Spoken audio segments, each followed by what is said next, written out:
think, Marty, that they've got work to do. 3 wins already. Want to take a look at tonight's starting grid brought to you by Ally. Up front, Ross Chastain, first career Cup pole for both him and his team owner, Trackhouse. Yeah, you saw Daniel Suarez to the back of the field in a backup car. Kyle Busch right there on the second page. Christopher Bell, his teammate, will be in row 11. A little bit further back in the field, Harrison Burton, Brendan Poole, making one of his few starts here in the Cup Series. Field 2x2 going down the backstretch. And Steve, it's been a warm weekend on this concrete surface. Are we going to see slipping and sliding like we saw in the Xfinity Series yesterday? Well, it's really been chaos. We've saw accidents in qualifying, both in Cup and Xfinity. The Xfinity Series race, it took us 3 or 4 times to get the race started without an accident. That has to be on the mind of these drivers as they're coming around. It is a night race. The lights will come on, but right now you see it. The sun is shining. The track is slick. How aggressive will they be early? We'll see how much the track changes. The shadows just starting to creep over the front stretch. Pace car has made its way off the racetrack onto pit road. Now the field in the hands of Ross Chastain. The Ally 400 is underway.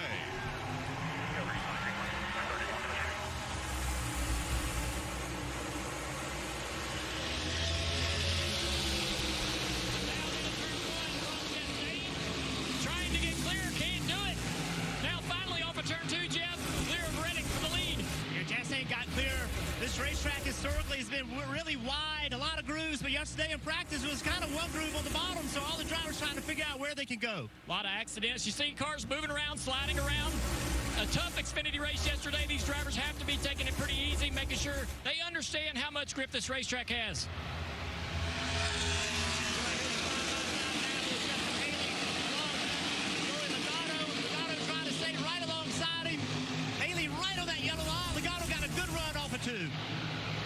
Side drafting down the back straightaway. Haley's going to decide to get in line.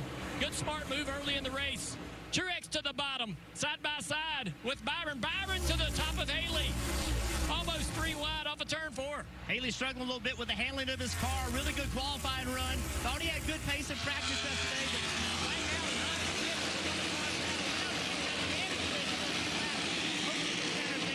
he's not all right on the door of Truex. Off of 2, almost contact. Haley trying to keep this spot, side by side, racing neck and neck into turn 3. Haley backs off, gives up the position. Truex really fast in practice. Now here comes Byron to the inside. See right here, they're lined up. They all see Justin's having a problem with this car. That means go on offense. Try to take this spot as quick as you can. See Bubba Wallace trying to drive underneath Haley. It's a good run on corner exit. Not enough to get by him, though. Like the whole field sort of single file. A little bit of side-by-side here and there. Some people already tried this middle groove. We saw this track last year and in the Xfinity race really wide. Already cars up there trying to find speed, clean air as well. We see the 17 of Chris Buescher making his way up. The 9, as you mentioned, Steve, maybe a little more pressure on Chase Elliott as there's just 10 opportunities until the playoffs get underway, and he may have to win his way to get into the playoffs. Yeah, I mean, the math is there that says he can get in on points, but a win is a guarantee. Bubba Wallace just in front of Chase Elliott, making his 200th start in the Cup Series here in Nashville. His co-owner, Denny Hamlin, to his outside.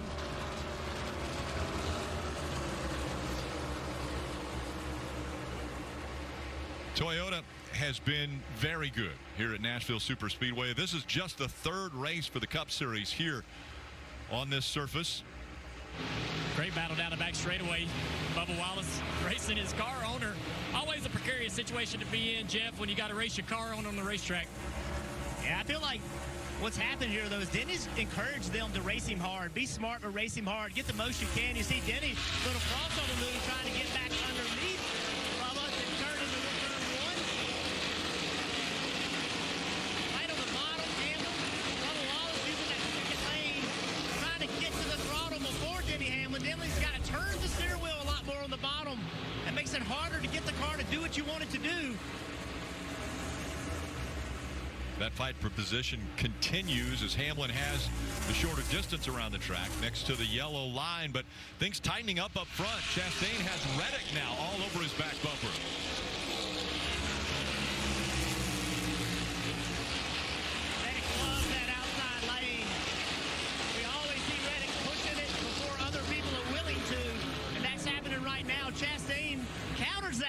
Chastain to the top, trying to take air away from that 45 car Reddick. Chastain not ready to go all the way up there, though. Just testing out that middle groove. He's going to get more and more aggressive, more and more comfortable going to the top, Marty. Well, Junior, you went to the garage area this morning, and everyone said these two cars were the best in the field, Ross Chastain and Tyler Reddick. Reddick very good on the long runs. Chastain looked good yesterday, but just told his crew chief, Phil Surgeon, a moment ago, I'm a 3 out of 5 tight. Steve, if you get that message this early in the race, what are you thinking? Well, you're definitely concerned, and from all the crew chiefs I've talked to, tight is the wrong side to be on. The way these cars adjust, it's much easier to tighten a car up that's too free. When you're tight, the front tires don't seem to work, and what you want to do for chassis adjustments hurts the aero balance. So you kind of contradict one another, Dave. Back to 6th place now is Justin Haley after his best qualifying effort of his career and of the season in the 31 car. It's unfamiliar territory for him. For 2023, his best qualifying had been 16th. So what's wrong with the car? Well, just tight on landing. Steve, you just talked about a tight, wrong place to be. He waited until lap 8, then he keyed the radio and told his crew, tight on landing. The concern, though, is which way is the track going to go? You see right now the 31 shade on the front stretch.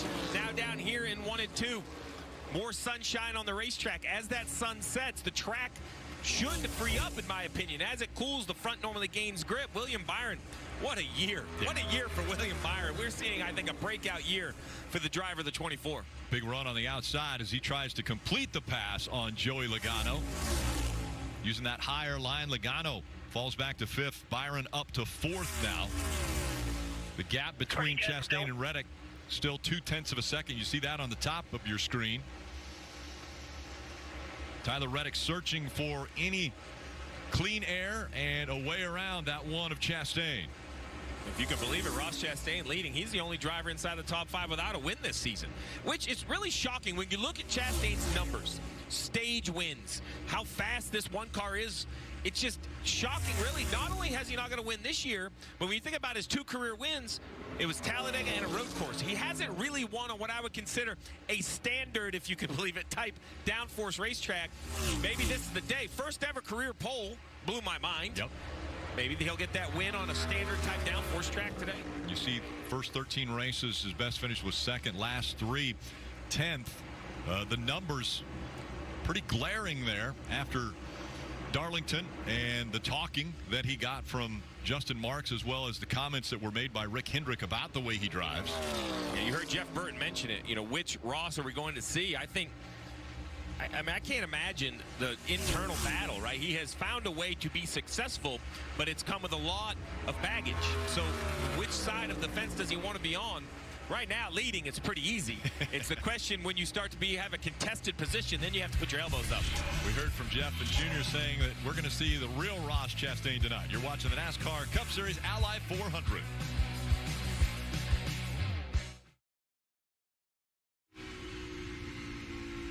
NASCAR Drive, that's your live race day companion. You're able to follow your favorite drivers with access to their in-car cameras. All you have to do, visit NASCAR.com/drive, or you can download that NASCAR mobile app to watch all the action.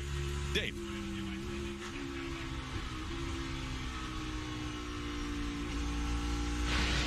Kyle Busch was the first one on pit road today. He did not want to be. Listen to this radio. So you're aware, right rear, the right front was fine. Close enough. So he called right front.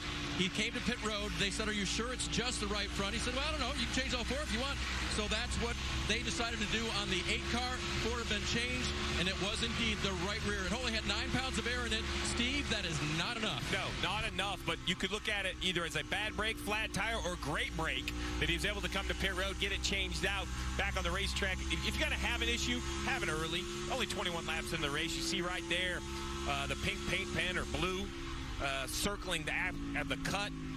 Just unfortunate, right? I mean, those are the things in racing that drive you crazy, right? I don't know how to explain that other than just bad luck. Yeah, he had to get way out of the gas there as he was up the racetrack, following Eric Jones in the 43 here.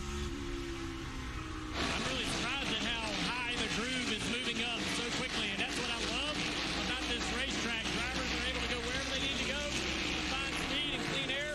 Already almost to the fence on both ends. We've been riding along with the Cheddars on board there with Kyle Busch. Now he ducks down to the inside, trying to get by Ricky Stenhouse Jr. And you give you a reference, right? Ricky Stenhouse is 19th on the lead lap. So Kyle Busch is a lap down and about mid-pack in the field. So he's not going to drive up and pass the leader. He just needs to, in a perfect world, he would get a caution before anyone else gets lapped, and he'd be right back on the lead lap. So, you know, just take a deep breath, just keep pushing, and see how the yellows play out. Chastain still with that quarter-second gap over Tyler Reddick up front. Reddick has just not been able to find a way to get out of Ross Chastain's shadow. And it's Martin Truex Jr., William Byron back there in fourth.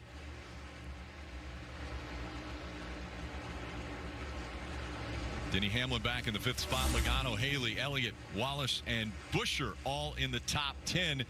Here 24 laps now, 25 laps into this one. Yeah, stage is 90 laps. We can expect they can run right around 70 on fuel, maybe just a little short or just a little over 70 laps. So you'll have to make a pit stop if this stage does run green. Now we see a little bit higher line out of Reddick. We'll see if that momentum pays off. It doesn't close the gap much, though. On the bottom, you see Bubba Wallace in the 23, Chris Buescher from RFK in the 17. That's the 9th and 10th position. RFK continuing to improve. You know, they got that win at Bristol, and this year I think it's incremental. Each week they just seem to find a little bit better, a little bit more confidence. I think it's not going to be long until we see not just a win, but multiple wins. Both cars winning for RFK. And changes continue with RFK as far as maybe modernizing a lot of the things that they had, you know, almost done traditionally with the move of Keselowski coming over in the ownership side of that, changing some things, changing the atmosphere over there at RFK. We see Ryan Blaney now in the 12 coming into the picture here. Yeah, Ryan Blaney, this team, they've been running really well lately. Got that big win, the Coke 600. Broke a long winless streak. Took a lot of pressure off this team. You see now he's trying to get around Bubba Wallace. That's what you do at this racetrack. That's why we love it so much. Is the car in front of you, he's run the bottom, you run the top. You just go wherever they are. Ryan Blaney trying to figure a way around. Top of the racetrack here against his good buddy Bubba Wallace. The Fords have really struggled a little bit this year against the Chevrolets and the Toyotas recently. This guy right here, though, William Byron, has been leading the charge in the Ford camp. I think that's in here, Marty. You guys mentioned the win for Ryan Blaney at Charlotte. Jonathan Hassler's crew chief told me, hey, we were good there as he brushes the wall right there and does make the pass on Bubba Wallace, or tries to into turn 3. How about that move for Ryan Blaney? But a moment ago, he said something about the brakes on the radio. Listen. Pretty bad brake shake getting going here. Didn't have it in practice. That's a little weird. He said pretty bad brake shake to get going. Didn't have it in practice. That's a little weird. So there you go, Steve. So how about the brake shake issue that was very early in this run as well, and it didn't happen in practice? Would that concern you? Well, in years past, I would say, oh, it's going to be fine, Rick. It'll clean itself up. But the truth is, we have seen some rotor issues in St. Louis. We've actually had some brakes fail and come apart. Let's take another look. Just high, trying to get to the right side of the 23. I don't know if he got a bad aero position or just got a little bit up the racetrack. I don't think the contact was too heavy, not a lot of damage, but that brake shake. Thank you for running me in the fence. Really appreciate it. One hard, but... Well, there you go. So is he saying that Bubba ran him into the fence? So I guess he thought he was going to have more space on the outside of Bubba when Bubba came up, whether the space or the air or the vision or the combination of the three got him all the way into the fence. But we're going to monitor that brake situation. To close out that story, normally shake is something on the pads, but what we thought happened in St. Louis is that these rotors actually have a little bit of float, and when that freezes up, they grow, they make contact with other parts of the brakes, and they can explode. So we'll have to see if this 12-car brake issue is just a annoyance or a true concern. And again, Blaney currently running in the 10th spot, just behind Buescher, Chastain, and Reddick. Now the gap between 1 and 2, a little bit more, 0.8 of a second separating the top two. There's tons of excitement down here, Junior. It's a lot of fun to be here. Right here with the cars going by us, flying by us. It's loud down here. But it's so much fun. It makes your body shake. It's what makes being at the racetrack so awesome. It's a great perspective, and you can kind of tell what the cars are doing when you get down in the corner when you're this close to the action.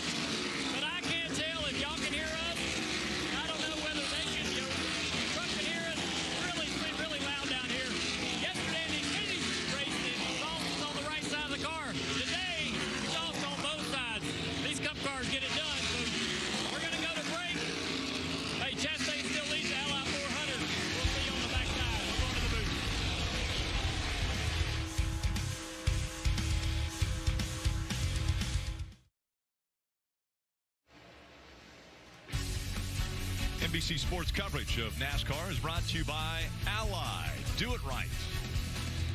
Sonic. Sonic.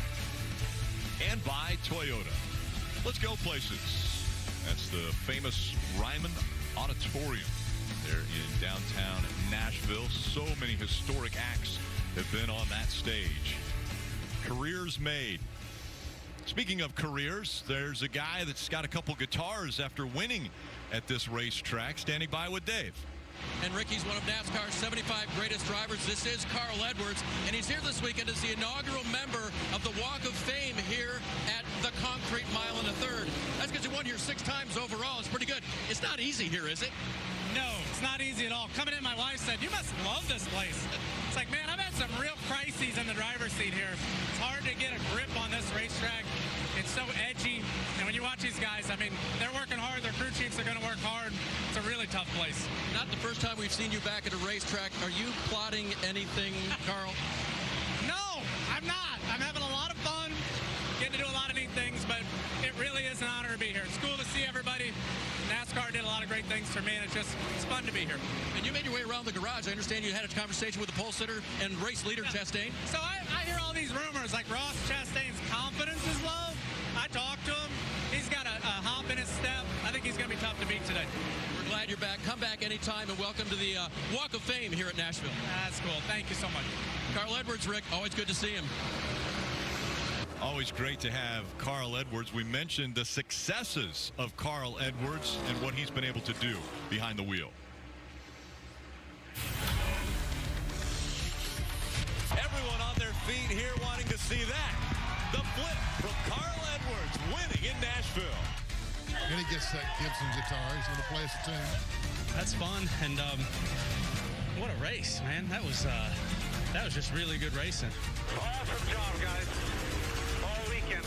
And Carl is not going to disappoint. He is already into the stands and heading for the fans. There he goes. And here is Martin Truex Jr. making the first green flag stop of the day. The crew already to the left side. 4 tires Sunoco fuel for Martin Truex Jr. said he could not get off 1 and 2 the way he wanted to. Just slight air pressure adjustment for him. As we look at the 5-car, Kyle Larson said it was very bad on throttle. Needed a slight adjustment there. Kyle Larson down and away, Dave. And you see Denny Hamlin now leaving pit row. He described his car as a little bit edgy, but he's been going the right direction. The 11's fast. Marty. You see leader Ross Chastain coming down pit road, has led 42 laps to this point, so the car just got a little too free the further he ran. So all these teams, in essence, sort of splitting this first stage, which is 90 laps, in half. Also, Ryan Blaney on pit road. He, too, saying his car getting too free. And a lot of crew chiefs and spotters, they feel like that the track has really changed here. And also the 45 of Tyler Reddick on pit road as well. He is well free. So, Steve, certainly the track changing. Teams deciding to split this first stage in half. Yeah, I mean, the track's going to continue to change. That's the interesting thing about the start time of this race. Last year, it was a delay, a weather delay that got us later into the evening. This is a scheduled plan of a later start, as now we see William Byron gives up the lead, coming to his pit stall. Going 1 lap further than everybody else. You see the chassis change to tighten up the 24 car as well. Byron was pretty quick out there. Also, the 22 on pit road in front of you, Dave. Paul Wolf, the crew chief, told me earlier today, I'd be hesitant to split it in half because the tire wear isn't that great this weekend. Well, he had to follow what everyone else was doing. Joey Logano on and off of pit road, as is Chase Elliott. He has been moving forward early in the race, going the right direction. They'll come down here for 4 Goodyear tires and Sunoco fuel.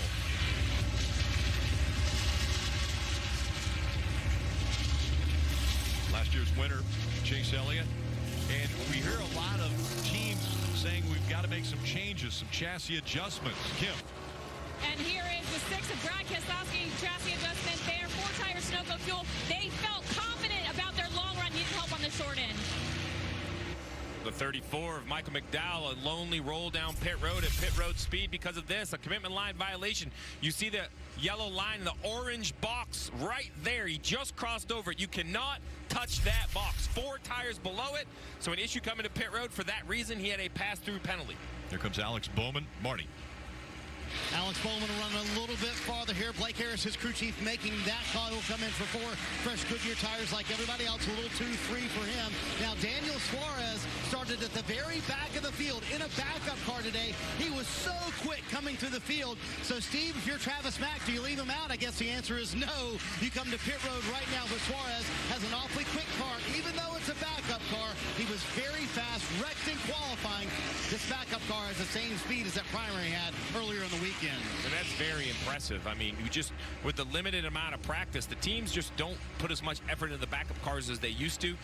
Congratulations to Trackhouse to take the opposite approach, have this backup car giving Daniel Suarez in their hometown of Nashville a chance. A little bit long in the box, though, Marty. A little bit long in the box, but a nice stop nonetheless, and they'll put 4 fresh Goodyear tires on here. Suarez, unlike a lot of the other drivers saying this car was pretty good on that run, didn't request any big changes, back out on the racetrack. Tootsie's a very famous establishment here on Broadway in Nashville, sponsor of the 99, as Chastain now chasing after Ty Dillon, who hasn't come to pit road yet. And I think this call for Ty Dillon is an interesting one. You know, if you're in the back third of the field, you're almost starting to race for laps. It's been a little bit of a rough year at Spire Motorsports for the 77 and Ty Dillon, full-time driver for the first time in this car number for the organization. They had some engine issues early, some bad luck, some loose wheels. I think they're trying to get something to go their way. Maybe they'll get a fortunate caution here, try to stay on the lead lap. In stage 1, continue to work on the car.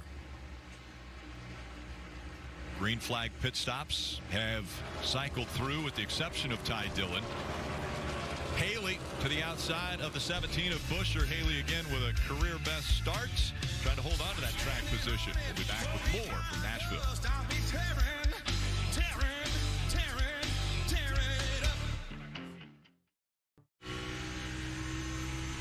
Do you remember playing with Hot Wheels as a kid? Well, they just got a whole lot bigger. Buckle up for an exciting new competition. Hot Wheels Ultimate Challenge. It's Tuesday on NBC and streaming on Peacock. Great aerial views and aerial coverage brought to you by Pods. If you're moving this summer, save up to 30% at pods.com today. Thankful that the sun is shining. There was talk of the possibility of thunderstorms going through here in the late evening, and that sunshine welcome as Ross Chastain up front and a half a second lead now over Tyler Reddick. Guys, have you caught your breath? Thanks for coming back up to the booth with us. It's good to be up here in air conditioning. It's hot down there, but it is fun to be down there. And excitement, the cars flying by. You kind of forget how fast they're going until they're standing right next to them. They are rolling down the front straight.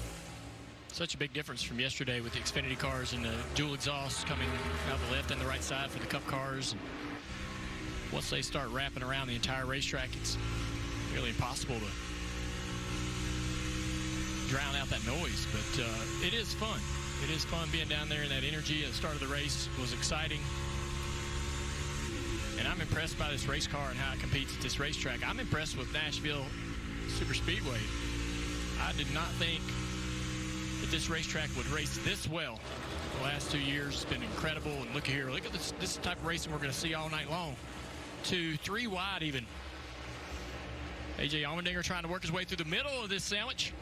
And a couple colleague racing drivers right there with Haley and Allmendinger, 31 and 16, chasing after the 12. Yeah, and Allmendinger, that big win yesterday in his Xfinity Series.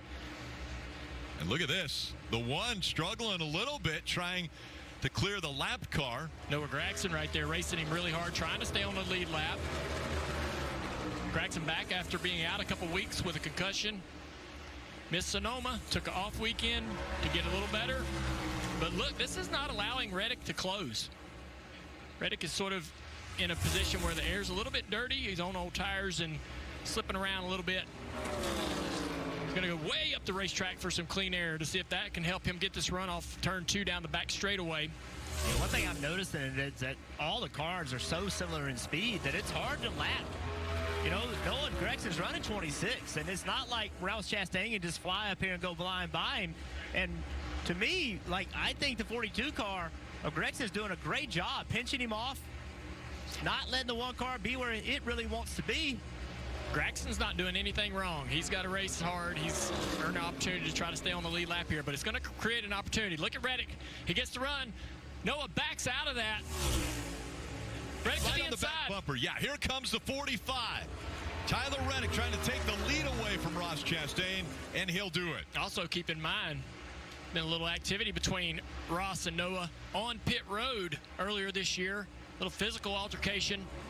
Maybe there was something to that. Racing a little bit harder, but it gives us a lead change here. 29 laps to go in stage 1.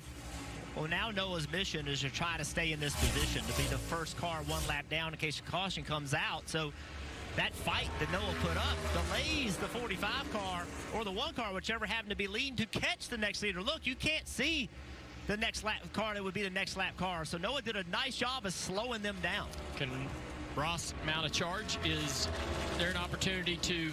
Was he up there really running as hard as he possibly could? You mentioned that altercation. These two not seeing eye to eye at Kansas earlier this year. Noah thought that Ross had taken him up into the wall.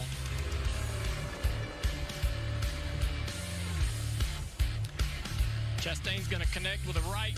Noah had a good one coming back. It gets broke up before Noah could respond. I don't think they like each other.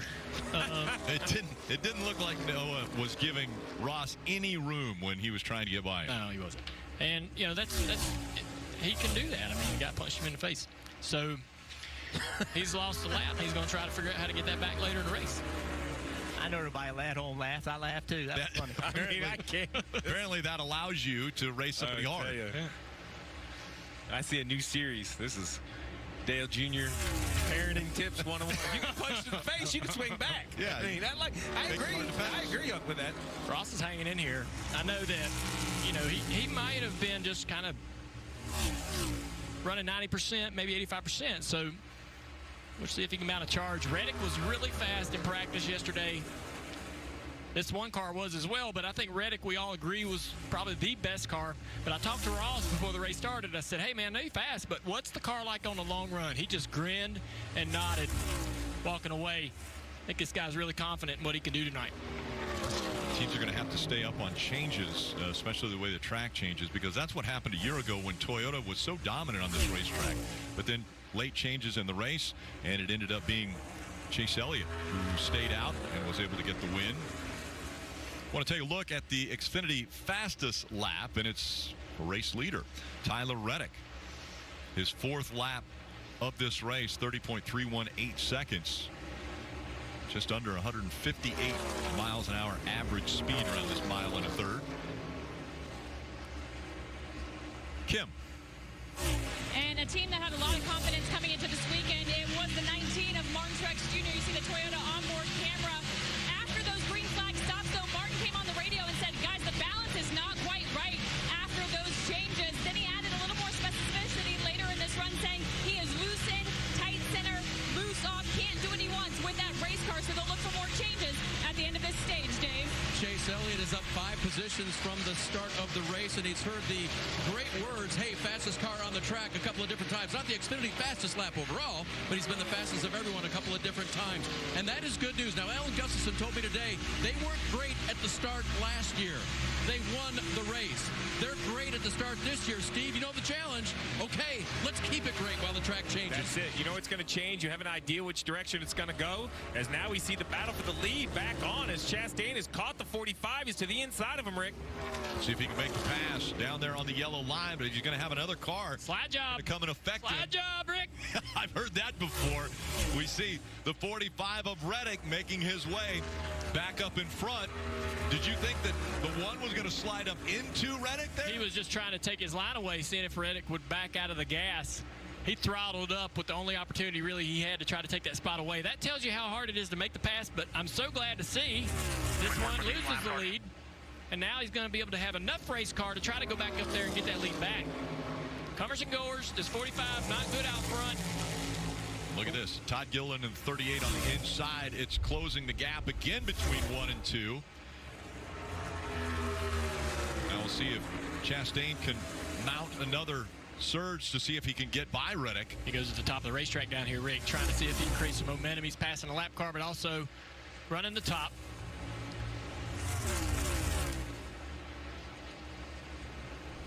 So let's see how they got side by side. Ross is way back there, so the 45 gets up a little bit too high, and I think that he wasn't sure. He was slick in the dirt, in the marbles, wasn't sure about getting back to the throttle. That allowed the one to get there. So a big mistake on the 45. Not so much that Ross is better, trying to run him down, just a slip up for Reddick trying to get that higher groove working in.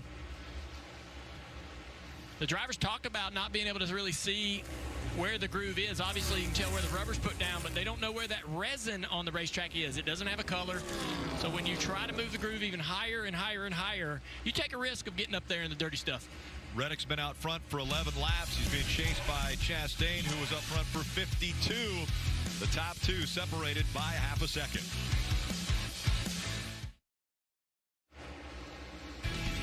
Thanks for joining us for the NASCAR Cup Series Ally 400 on NBC. Liberty University, it's more than William Byron's sponsor. It's actually his school. Offer more than 700 flexible, affordable degree programs online and on campus. You can get your future on track today. Visit liberty.edu/24. Byron moving up through the field here into third place. Look at his 20 car right here. Christopher Bell in ninth. Yeah, big mover since the start of the race. 11 positions already for Christopher Bell. Yeah, Christopher started the year out pretty strong, and then lately has not been as good. But so far early in this race, good speed. Another car that's driven up through the field pretty nicely is Corey LaJoie.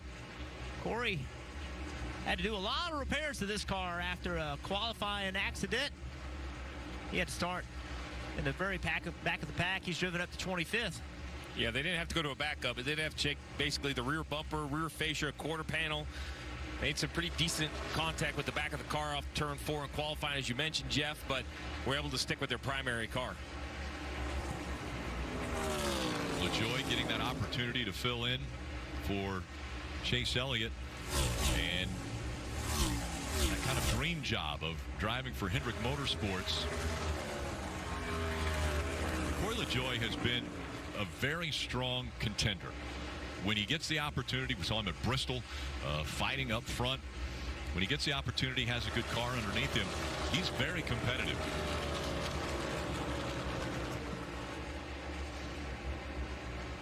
And somebody that's not had a good start to this race, Joey Logano started 4th. He's back to 22nd. He's the second highest running Ford. Highest running Ford right now, 11th of Busher. See his teammate Blaney right behind Logano. We showed all the cars that were on the move. Bell, Suarez, LaJoie. Another car moving through the field. The 16 of A.J. Allmendinger is all the way up into 10th place. Won yesterday's Xfinity race. Had a great drive. Continues to drive through the field today. A very strong car. How much of that momentum coming from a win in the Xfinity Series can he move over here and bring to his Cup car? I think that having some of the laps on the track and knowing how slippery this track was yesterday, now he learned something everybody else in this Cup race didn't, but the shift pattern of the car being so different, the rack and pinion steering, the tires being so different, he didn't really learn anything as far as balance or anything that's really going to help his performance or this car drive better because of what he did, right? So I do know that he understands where the groove is, where he can take the car, where to find speed. That he learned all that yesterday, and he had an awesome performance to be able to take the win. Colleagues not had an incredible season so far in the Cup Series. It's a new team, building, improving. These are the runs that they need out of their two drivers. They had a great qualifying effort with Haley this weekend. Haley back in 15th, but AJ getting it done in the top 10 today. He wants to stay there. Here's yesterday's race, round that number 10. And the iconic trophy that you win here at Nashville. We talk about drivers, how to inspire and get them fired up about winning races at certain tracks. You give them a unique trophy. Yep. He talked about that in his post-race, being able to win that guitar. Les Paul. You can only win it here, Rick. Nowhere else. Gibson is their headquarters located here in Nashville, as we see the 22 of Blaney going to the outside of teammate Joey Logano. See on the left side, the fuel for all of the cars. No real concern for most of the field, but in the 7th place, Kyle Busch, remember he had that flat right rear tire at lap 16, Dave. 69 laps on this fuel run. We thought that could go around 70. So they're really trying to stretch this tank. Okay, so here's the fuzzy math that I have, Steve. I heard 73 in the pits, which means probably 74 or 5. He put it on lap 16. That means he should be able to make it because he knows how to save fuel as well. So right now he's in the top 10, doing pretty well, although he does have some feedback for his team. Boost into 1, good through the center of 1 and 2, boost off of 2, good into 3, tight, 2 numbers tight, center 3, 4. Good off of 4. I got differences between the ends. Right down that the steering sucks. I think Randall Burnett will be able to fix everything except the steering, probably. I like that one. When I like this, he didn't say, hey, can you fix it? He just write it down so we can talk about it this week. I know you can't fix it, but this needs to be discussed this week in the meeting. I don't like the steering. That was great description, though, guys. I mean, he took us really a whole lap, compared the two ends, not just entry, middle, and exit. A lot of good information for his crew chief. One car washing up in the dirty air there a little bit, trying to get a run on the leader, the 45 car Reddick, as they go through some traffic. This presents an opportunity, and look at the back there. Byron, Truex closing in on the duo up front, making this a 4-car battle for the lead, all within a second and a half of each other. Coming up on the end of stage 1, just under 3 laps to go. Truex firing it down into the turn 3, down shifts, looks low on the 24 car Byron, back to the throttle. Back in the high gear right there. Early shifts down into the corner. Reminds me of old days in Pocono into turn 1. Using that downshift, Jeff, to help the car rotate. Talk about how these cars drive better when you put that RPM in there. And that's one of the reasons you hear them shift so early, is that the sooner you can get more RPMs in it, the better the car drives. So there was a time where we would wait a long time and shift, but these cars love those RPMs. So as soon as you can get it in a lower gear, get RPMs in it, that puts some forces in the transaxle that just makes the car drive better. While Reddick drives away in the lead, half second over Chastain. Chastain's starting to see a little business in his rearview mirror. Byron's getting closer and closer on this final lap. Got a little bit loose there through 1 and 2.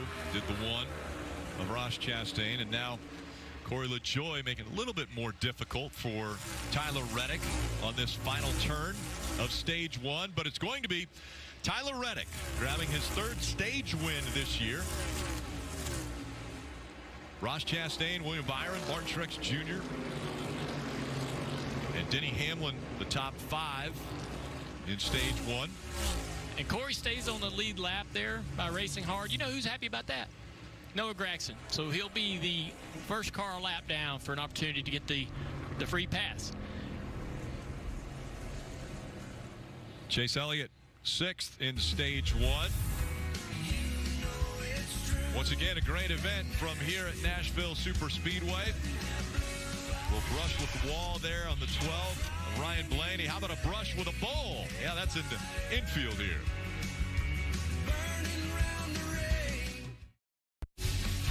NBC Sports coverage of NASCAR is brought to you by Progressive Insurance. Save when you bundle auto, home, or motorcycle insurance. Visit progressive.com. And by Credit One Bank, a credit card company.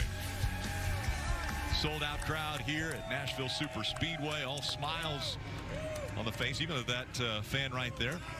Ally hat as the car's on the pit road and headed towards you, Kim.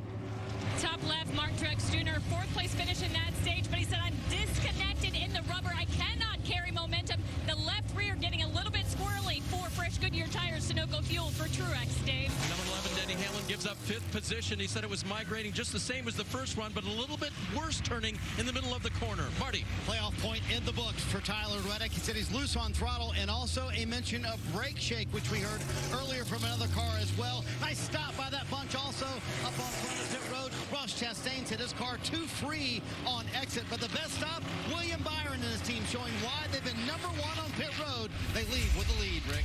William Byron's team getting it done. The 24 gets to that line before the 1. So William Byron will start up front when we come back.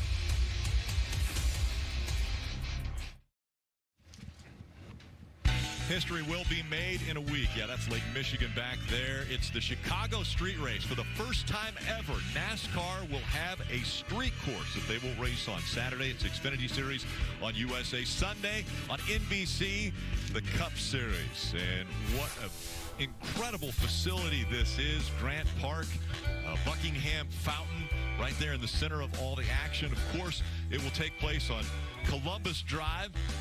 DeSable Lakeshore Drive right there along Lake Michigan. We'll be calling it radio style. Mike Backley will have turns 1 and 6. Dale Earnhardt Jr. right at the end of DeSable Lakeshore Drive there in turn 4. Then back on Michigan Avenue is Jeff Burton in turn 11. And Steve, you and I have the opportunity to be right there on Columbus Avenue when they come back to the start-finish line. So much fun. We're looking forward to this. And actually, the Peacock pit box will be right by Buckingham Fountain. And right now, Parker Kligerman is actually at the course. And Parker, what has amazed you so far since you've been to the course today?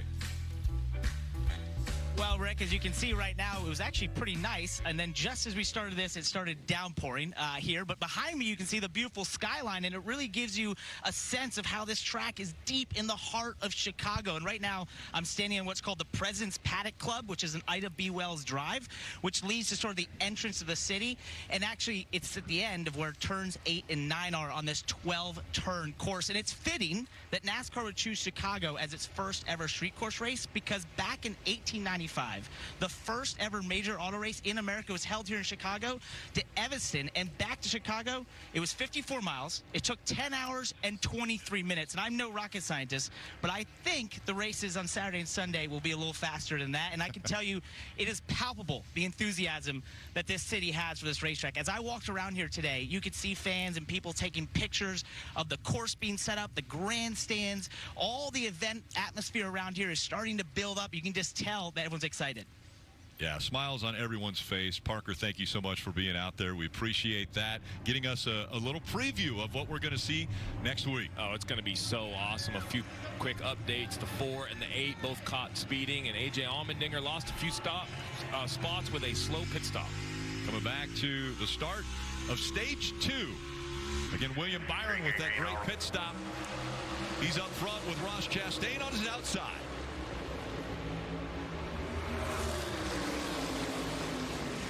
Might be 3 wide here off of turn 2. Look at Truex to the inside. Ross Chastain on the outside of Byron. Little contact right there. Byron, the 24, into the left rear of Chastain, the 1. Chastain surging ahead on the high line, but here comes Truex Jr. on the inside, right in the middle. The 24 of Byron. Look at this racing at this racetrack. This is incredible for the lead. 3 wide for almost a full lap. Chastain with the advantage when they go into the turn, but then Martin Truex Jr. brings at 19. William Byron fighting back in the middle. Still 3 wide. Finally, Truex backs out, but back to the throttle to the inside. 3 wide for 4th, 5th, 6th. Yeah. That's Christopher Bell in the 20 that's holding on to 4th right now, but still the fight for the top position. So important right now for the spotters to be reminded of your 3 wide, whether on the top, the middle, or the bottom. You have to give each other room, especially on corner entry. Even still middle. No one giving an inch. Back to the 19 now. Back to the 19, coming back to you. This is crazy. Going to be you with the 1 entry. Now the 24 surging ahead of the 19, and can he clear the 1? He doesn't. Here comes Ross Chastain on the outside again. As they side draft each other, slows them down a little bit. The 19's going to clear them both. Yeah, I thought William Byron got tight on the exit of the corner. He got up the racetrack, ran the 1 up the racetrack. That slowed both of their momentum down. Martin Truex Jr. jumps out front. 2 wins already this season. 2 out of the last 6 races. As a matter of fact, he's been one of the hottest drivers in NASCAR, not only this year, but over the last 8 years, he's been the winningest driver. Ross trying to go after him, gets a little tight again. Through 3 and 4, loses a position to Byron there in the 24. Byron down into turn 1, trying to go after Truex. Truex won both stages here last year, was fast all night long. Didn't get the win. He wants to come back here and try to do it tonight. While these two right here, Byron, Chastain, continue to battle. Tyler Reddick trying to put that 45 back in the picture.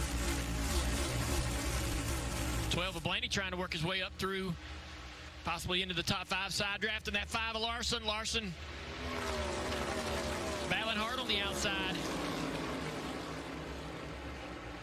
4s just haven't been that strong of late. 12 of Blaney has kind of been the bright spot for them this season as he's trying to take this position away. Yeah, only Blaney and Logano have been able to find victory lane for the Ford camp. This fight continues as Larson on that outside line, but you see the side drafting. Blaney trying to take a little bit of air off of the spoiler, put some air on the spoiler of the 5 so he can get past him. Little movement from the 5 on the outside there, and that's going to do it. That's going to do a little slip of the right rear on the 5. Blaney takes the spot. Coming into the picture, the 9 of Chase Elliott. Larson sort of struggled here last year. Kind of run around the back half of the top 10. Wasn't one of the fastest cars all night long. Looks exactly like he does right now. Trying to find a balance on this 5 car has been tough for him. Buescher to the outside, trying to be able to get a spot. He's going to get there. RFK has been strong this year. Really impressive what Buescher and Keselowski have been able to do. Buescher into 9th place over the 5 as you look at the battle at the bottom of the screen. Eric Almirola looking for anything good to happen this year. It's been an awful year for the 10 car. Talked to him this weekend. He's got a smile on his face. Still half a year left to get things turned around, and he runs really good here. Had some good finishes here. 2021 with the top 10. Gibbs is going to take that spot, though.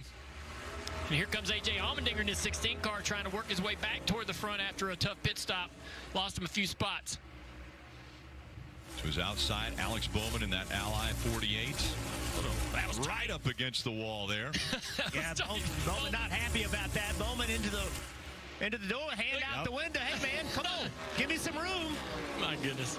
Bowman is already coming here with a chip on his shoulder because he got wrecked out of this race early last year. He talked to me about that. He's like, I'm ready for something good to happen. Look at that. AJ, remember he had that bad pit stop, came out 20th. He's driven back up to 11th. AJ is... A little hand signal out of AJ there, too. AJ's a little hothead. He ain't going to like that. Well, this is a good time for spotters. Look up there in the top 108 laps, 300. Hey, guys, calm down. Long way to go. I know you're mad. A lot of work to do. What makes that even tougher is that Exeter turn 4 has a bump. So look right here at the 48. I mean, he's got a wiggle, not a lot of space. We talked about it as an action-filled week. Well, the accidents we saw in qualifying were kind of all off turn 4, right in that spot where Alex Bowman was really in trouble with space to the wall. And now here they are side by side again. We'll see if they can play a little nicer, Marty. Yeah, the battle continues, and actually the frustration for Alex Bowman went back to the restart. His spotter, Kevin Hamlin, you mentioned, Jeff, the spotters need to get in and calm this situation down. He said, we can't play, quote, nice guy teammates. They pushed Chase Elliott. He said we gave up too many spots, and then he reminded him after that battle with the 16, hey, long way to go. We have a great car. Don't waste it now, Kim. And the booth mentioning AJ being a little bit of a hothead behind the wheel. Well, that also carries over into the feedback he gives to his team. And when I talked to crew chief Matt Swiderski, he said there's a learning curve with AJ's feedback. He has to tone down how big the changes are that he makes on the car because AJ can be dramatic. So a little bit of a learning curve there. Right now, AJ, though, saying he's tight but happy with what the rear of the race car is giving him. Allmendinger currently running in the 12th position. Bowman just in front of him in 11th. It's Martin Truex Jr. that's out front. You see Chase Elliott going by Blaney. You're trying to make that pass. That's for 7th. More racing from Nashville when we return.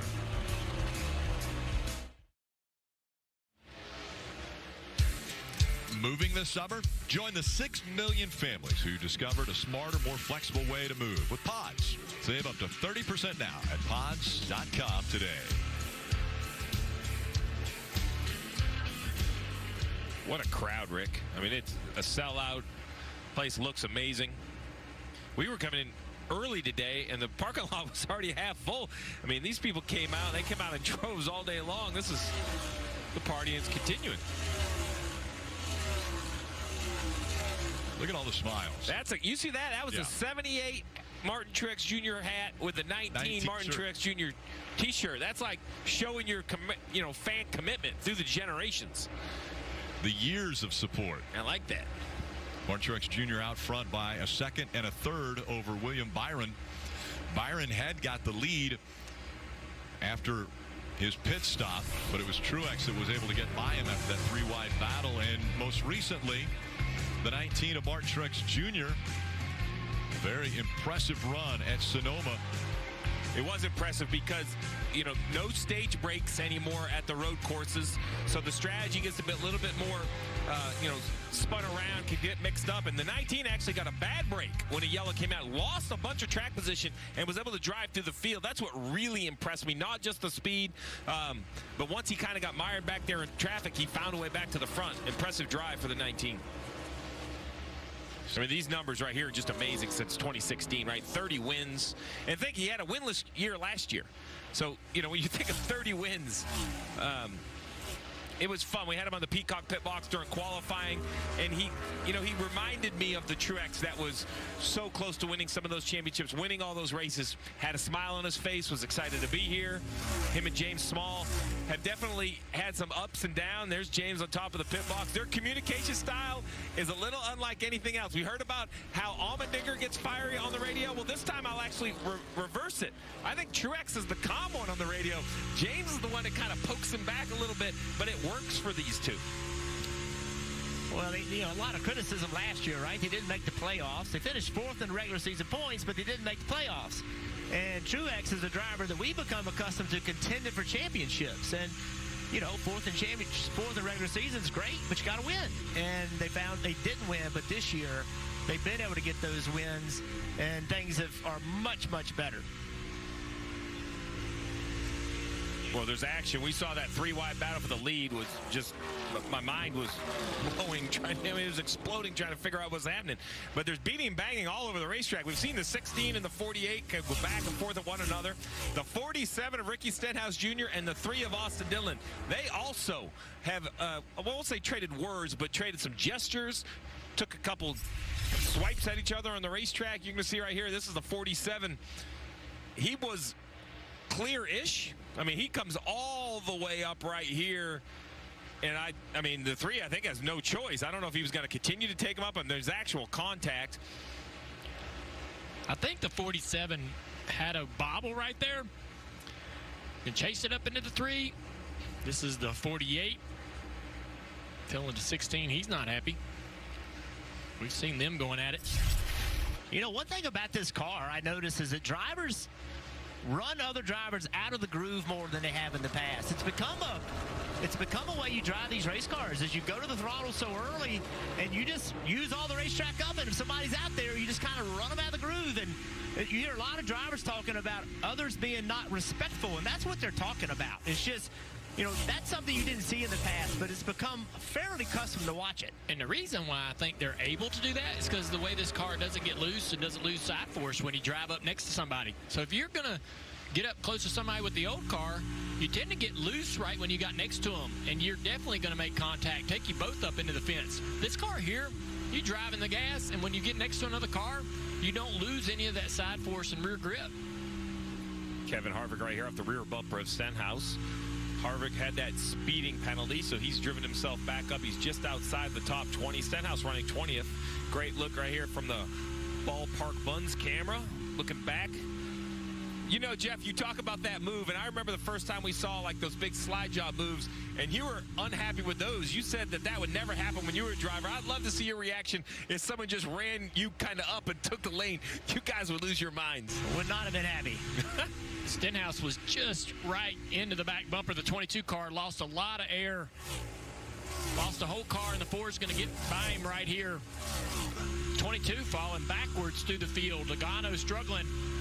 Harvick now on the charge trying to get to this 22. You see the 22 in the high lane up here in front of us, off the nose of this 47. Harvick there in the orange car on the bottom of the screen. Lost all my front grip. My rear is no different, but we're plowing whatever we did. Well, he was right up behind the 22, and it's going to lose a lot of front grip when you do that. Dave, what you got? Oh, I got Christopher Bell moving up through the field. He's the second biggest mover on the afternoon. 15 positions up from where he started back in 20th. He's up in the top 5 now. Just a slight air pressure adjustment last time to make it perfect. Marty? Boy, Dave, at the end of the last run, Ryan Blaney was struggling to stay in the top 15. But after an adjustment from Jonathan Hassler, how did it fire off on this run? Listen in. Fired off really good. I'm starting to go a little tight here. Driving the corner so deep, I can't do it without just either spinning out or blowing the center. Fired off better there. Little honest commentary from Ryan Blaney saying, I cannot drive as deep as those around me, saying he's losing a little bit of grip at the end of the run too, Kim. Well, we've talked about the building that RFK is doing, and I asked crew chief Scott Graves what their approach is for this 17 car of Chris Buescher, and he said, you can't just hope to knock off a win. You have to do the work to consistently put yourself in position. For them, that means running top 5, running top 10. That is the goal each weekend, and they feel like they've done a good job of that this season. They're continuing that now. Buescher right now in the 10th position, just a little bit on the free side. You see Buescher right now, playoff bubble. He's currently in the 13th spot. I would say comfortably, 110 above that cut line. Mark Truex Jr. out front.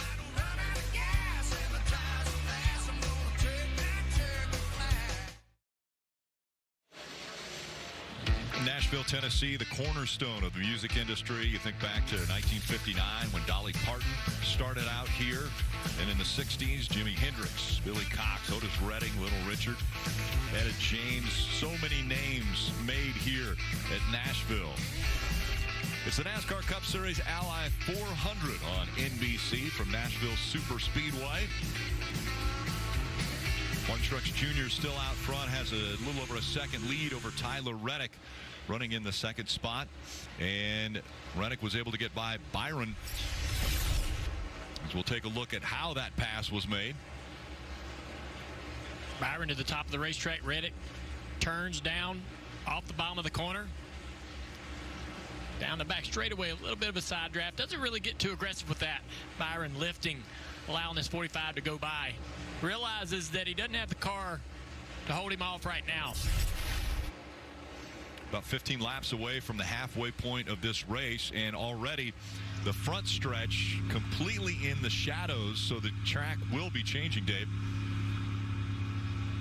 Kyle Busch can pass race cars. We certainly know that, and we saw that in this last run from 28th on the restart after a pit road penalty up to 15th. He needs it to turn a little bit better in the center of the corner. Ty Gibbs below him in the 54 car. It's been okay this day. Pretty loose on that last run, Marty. About the same point in this stage as everyone pitted in stage 1, splitting it in essence in half. You see William Byron jumping to his stall, saying the car just got too free the further he ran. Also Ross Chastain pulling in. Same comments for Chastain, said the car just got way too free. So that's sort of the commentary from a lot of the drivers. Track changing in this run as well, Kim. And for the 5 car of Kyle Larson, he told his team he's struggling on restarts tighter than it was before. Earlier in the run, though, he said it was free in the rubber. We'll look at Martin Truex Jr. in the pits right now. Martin coming in just a little bit sideways on this stop. No major complaints, though, for Truex in that Toyota, Dave. Chase Elliott, this run not bad because he still likes the balance. So where they were, they are, and he is okay with that. A little interference on the radio has been annoying, but it's not stopping them from hearing Chase. Oh, we got a spin back there. Tyler Reddick's around. Tires off. He's lost the wheel. So the caution. And he had just pitted, guys. Just came off pit road for Tyler Reddick. Yeah, caution came out. He has blocked pit road. You see him rolling now without that right rear tire. Wheel completely off. AMR safety truck's going to secure that tire that's laying on pit road. And Steve, when we talked to NASCAR earlier this weekend, they mentioned if the tire comes off on pit road, it's a different penalty than if it comes off on the racetrack. Yeah, but he was right there on the entrance to pit road. Well, yellow to yellow, I would say they'd say that it was on pit road. Let's take a look right here. He obviously knows he has an issue. You see the fire out the pipes. Right rear tire is trying to come off the car. What a handful. That thing looked like it was evil. He's trying to get it to pit road. Yeah, the wheel's coming off of it. Yeah. Is what's happening. There you see the nut fly up the racetrack there. Come off the wheel. Such an unfortunate break for the 45. He had just pitted, as you said, so obviously on the right side, these pit stops are so fast. The exchange of the tire is so fast. What are you worried about, Steve, when you see that wheel trying to do that to the hub there? Is there any damage or anything that you're concerned with? Well, you see the air's out of the wheel, so as that wheel was bouncing, you could see as it comes loose, the brake rotor and caliper actually cuts the aluminum wheel in half, and it breaks the inside of the wheel. So I don't know, imagine there's a lot of damage maybe to the brake caliper. It's probably worth inspecting to see what the situation is, but there's just not a whole lot of clearance when that wheel comes off. That's what keeps it on the car without the nut for at least a few hundred feet, is it's kind of dragging on the brakes. It's a good thing that tire, when it came off, it didn't bounce over that pit wall. It rolled into pit wall. That's what's so scary about those tires coming off. That thing's heavy. Fortunately, it didn't get momentum and stayed on the ground. Tyler Reddick had led 33 laps of this race, and now a right rear wheel coming off. It's going to take a little bit for the timing and scoring to kind of cycle all through, because remember, we were in the middle of pit stops. So Hamlin, Keselowski, Bubba Wallace. Stay focused, get all we can out of it, regardless. Had yet to pit, so. And it could be a huge gain for some of those guys, especially the 23 and the 6. As we look back from the Coke Zero Sugar pace car cam, let's go down to Marty. Billy Scott trying to assess the situation here. Dave Rogers is here from 2311 Racing as well. So 2 laps down for Tyler Reddick. This has been a bit of an issue for the 45 team this year. They have had speed every week. Execution has been a problem, and occasionally pit road has been a problem as well. So with them being 2 laps down and early here in the middle of stage 2 here, Steve, is it game over for Tyler Reddick? What's the path back to getting a top 5 or a top 10 today? Well, at this point, you're going to have to see some yellows in this race if the 45 wants to have an opportunity to recover. It really comes down to where it's cycled. To Dale's point, you see right here a conversation with the team trying to discuss probably A, what happened, B, what else needs to happen with the car itself. Is there any damage? That's really the answer, Marty. The first thing you have to do is see what kind of race car you still currently have, what kind of damage you have to the race car. If the brakes are fine, you're getting a little concerned about the underbody. It did slide through the grass right there. Still a long ways to go, short of halfway. And I'm thinking, since this dropped during a caution or during a cycle, he's not going to be able to get that free pass right now because a lot of lead lap cars will stay on the racetrack.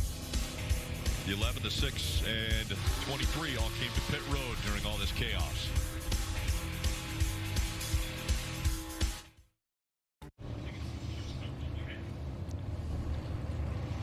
Tyler Reddick, again, coming to pit road and the wheel coming off. So let's discuss this. Wheel comes off on the racetrack, it's a 2-lap penalty.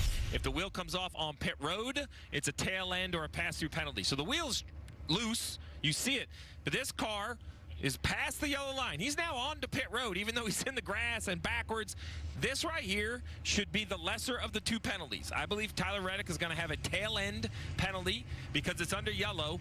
He also is going to have, the double tail end penalty. He's on double secret probation because he also has a commitment line violation because he goes over the orange box. So I actually think this rule is as clear as it's ever been. If that tire right there that's rolling on pit road would have come off 500 yards earlier in the middle of 3 and 4 and it had gone up the banking, that's a 2-lap penalty for the 45 car. It's all about safety. This is what the teams in NASCAR work together to come up with. He was obviously trying to come back to pit road. This is no different than if it would have fallen off as soon as he left his pit box. The difference is he went back on the racetrack and he had some damage. So to go all the way back to Marty's point, Reddick currently is 2 laps down. He's going to be at the tail end here. It is not an impossible task, but it is an uphill battle. He's going to need some yellows. He's going to have to get a little bit of a lucky break and hope that there's no damage to the race car slowing it down. That's going to be the big thing. We know that the 45 had a great race car. Now, the rest of the scoring, Truex is the leader. And then behind him, we have a whole ton, 28 actually, 28 wave around cars out of a 36-car field. Be easier to list the 8 that didn't wave around. So we have kind of a jumbled up start here. In the end, there'll be 25 cars on the lead lap. a whole bunch of those were wave rounds. So it's a confusing point, but it's all going to get reset here. In the end, Truex was the leader before stops. He's still the leader now. Denny Hamlin's second. Brad Keselowski, a little bit of a good break for him. He's up to third. And Bubba Wallace, who had a good car early and faded, he's now up to fourth. So a good break for a couple of those cars. All right, let's go to the Peacock bid box. And hopefully, hey, were you guys taking notes of what Steve was explaining there as far as the wheel coming off? Yeah, I got it, Rick. Yeah, got it all written down right here.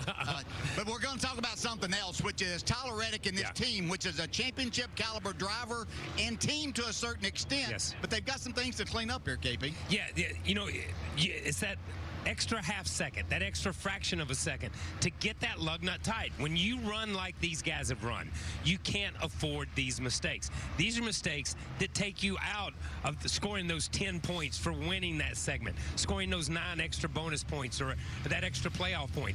This is what this team has to clean up to be the type of championship contender we talk about when we talk about Kyle Busch or Joey Logano and those teams. Yeah, and before we send it back up, I just want to talk about that restart to the second stage. Wow. 3 wide for 3 laps. These guys thought they were in Talladega or something. Listen, that's old school racing right there. Yeah.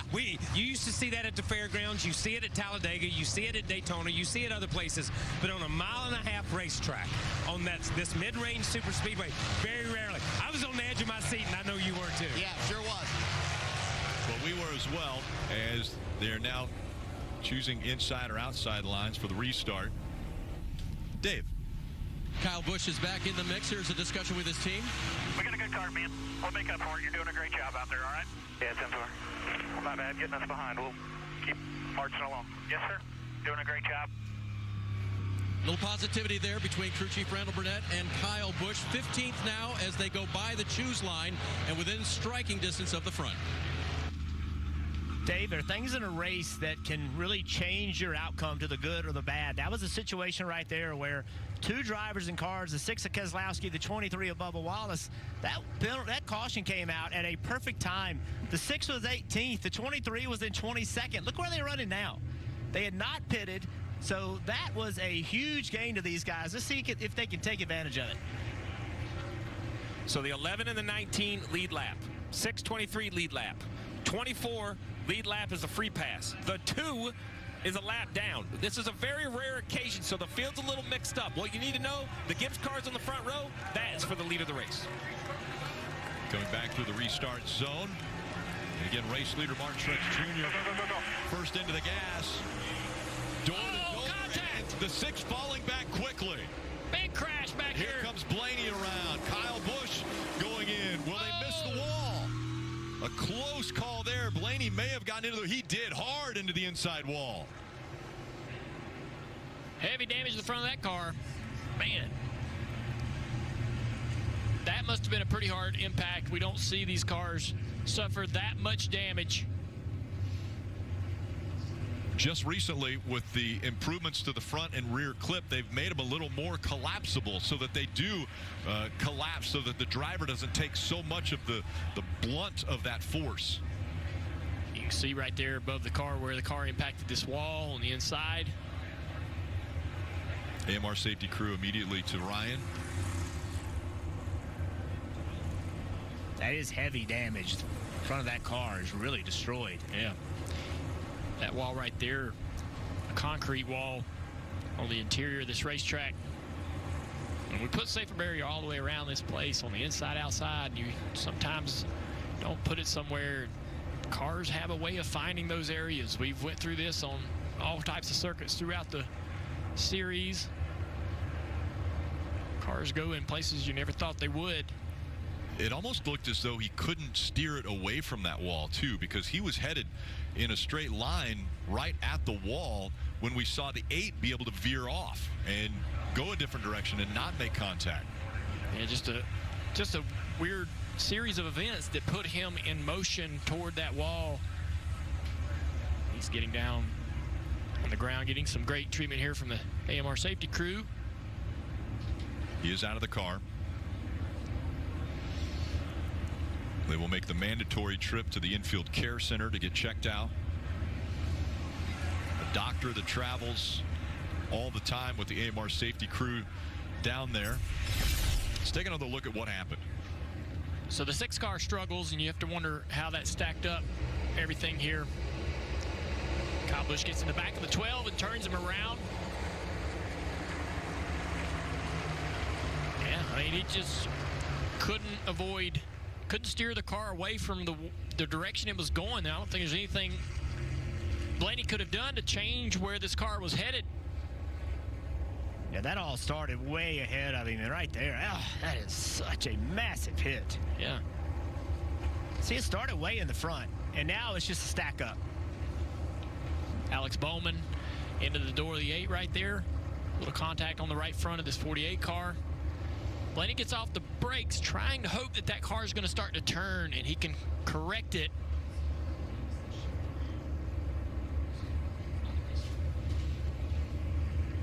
This could have been a whole lot worse.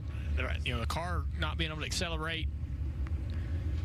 Yeah, watch this. The angle of impact is what is bad about that wreck right there. It's not the speed of a car matters, but the angle of impact. And this is almost a straight head-on impact as the car goes to the wall. Look at that. You know, look at the left front and the right front. They almost hit at the same time, and that's how it's just very hard to absorb that energy. If it hits a glancing blow, it does not have near the G-forces. But when it's head-on like that, it is a ton of G-forces. As you mentioned, Rick, NASCAR has done a lot to these cars over the last year to try to allow these cars to absorb these type of hits better, and we typically aren't seeing this type of damage with these impacts. But now, as they have made some changes to both the front and the rear clip, that's the repercussions of it.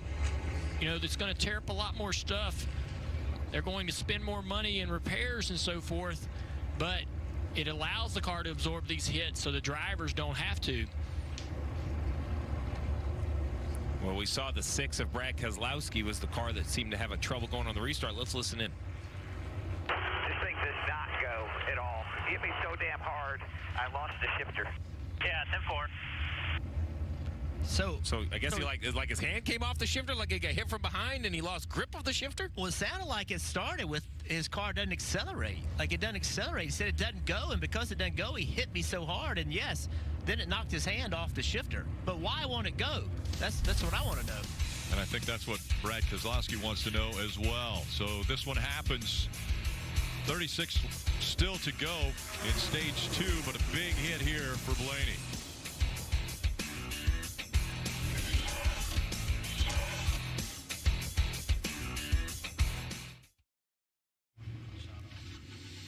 You can download the official app of NASCAR. It includes free live scoring. There's in-car cameras as well as a radio broadcast. All you have to do, search NASCAR in the App Store, and you can start a free trial today. Sun setting here on Nashville, Tennessee. Still 34 laps to go in stage 2, just past the halfway point of this race. As we look back from the Coke Zero Sugar pace cam,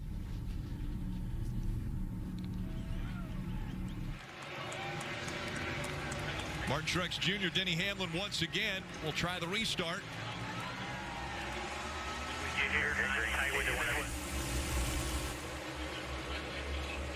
They fan out behind him. Door to door for the lead. Hamlin on the high side. Truex Jr.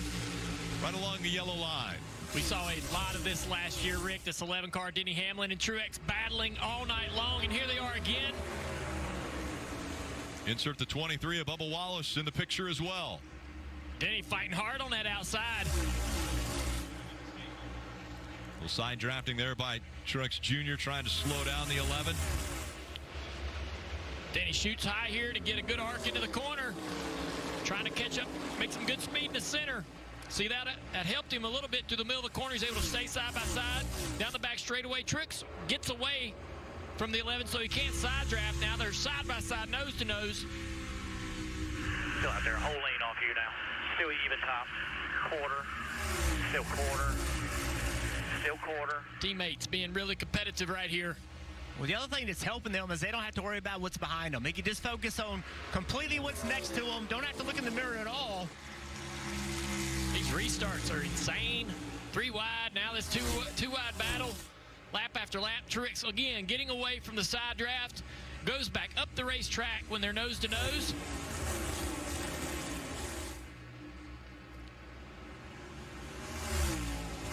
Truex nosing ahead, but then the 11 with the momentum on the outside.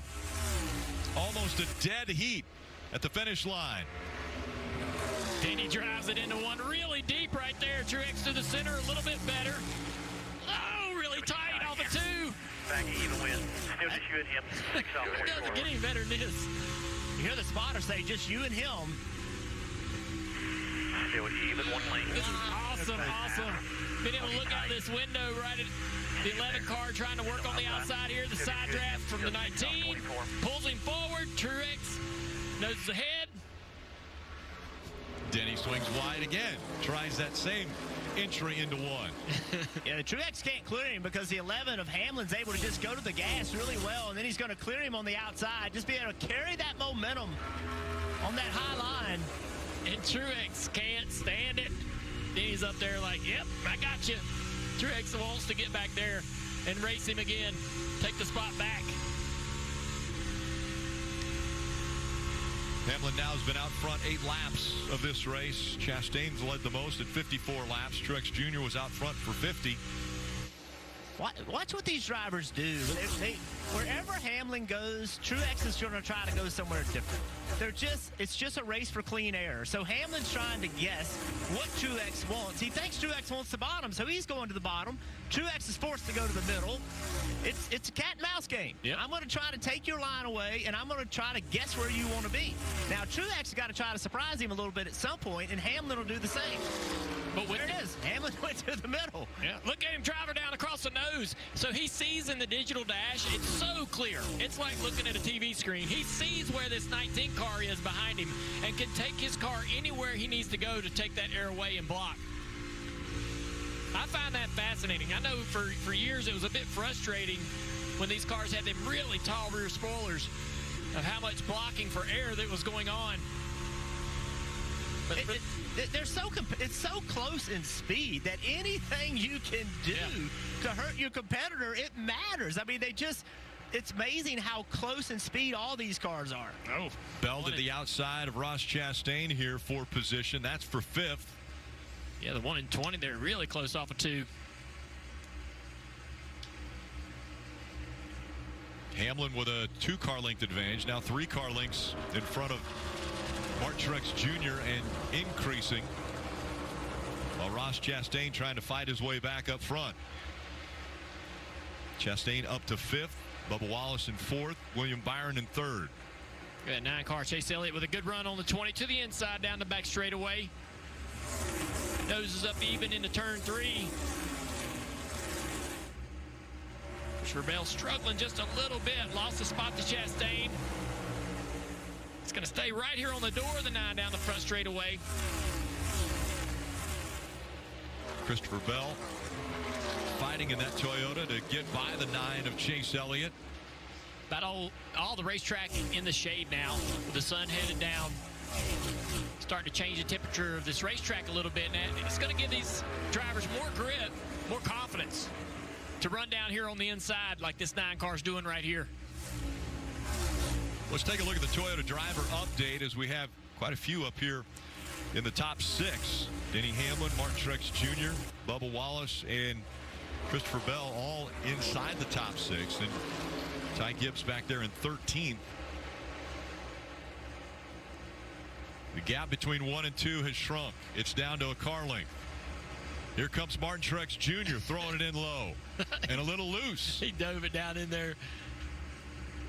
It's so funny, man. You can see it from right there how Truex is like, here we come, man. We're going to drive in there and see if we can fit in that hole. Then he closes it up. Another good race. This 43 car. He was really fast in practice. Eric Jones, he went out early in qualifying, and that really hurt him. But he has driven up through the field. He's sitting there racing for 10th position with Larson. They need a good run. It's been a tough year. 2 top 10s this year. You had 5 at this point last season. Dave, what you got? I wish I had 3 eyeballs right now. Watching all these great battles at Nashville has been fun, especially that battle for the lead. And it's interesting because Denny Hamlin asked for an adjustment from crew chief Chris Gabehart so that he could turn down in the corner. You guys talked about that move where he led a little bit to the outside and then arced it down into the corner. That was better after they made an adjustment on the 11, and that's how he took the lead. Kim? And Eric Jones running in the 10th position. The last 2 stops, they have made no changes on their race car. They felt really good in practice, just did not qualify where they wanted to. 2 free in qualifying. And when I talked to Dave Ellens, the crew chief, they said they would be disappointed if they didn't finish top 15 today. But a top 10 would be a win for them. They were confident in their car and what their driver could do here tonight. Eric Jones breaking back into the top 10 as he runs in that 10th spot right now. Hamlin and Truex Jr. still fighting up front for the lead here at Nashville. Advance? In Advance Auto Parts. I need that die-hard power. And the reliability and rugged durability, right? Yes. That's why diehards choose Die Hard. And Advance Auto Parts is the home of Die Hard. We'll even install yours for free. Yeah.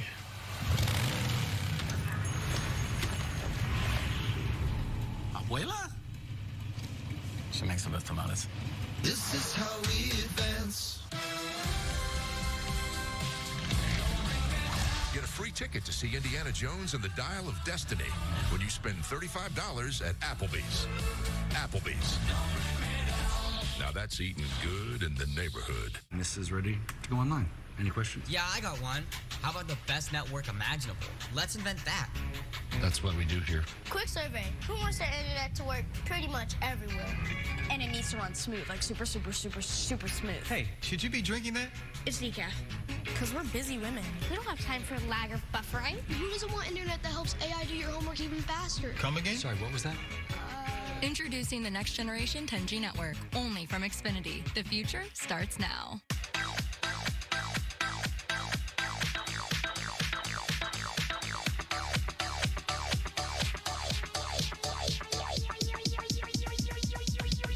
I need to try it first. At PNC Bank, you can find us in big cities and small towns across the U.S., where our focus is to always support the people who live and work there. Because you call these communities home, and we do too. PNC Bank.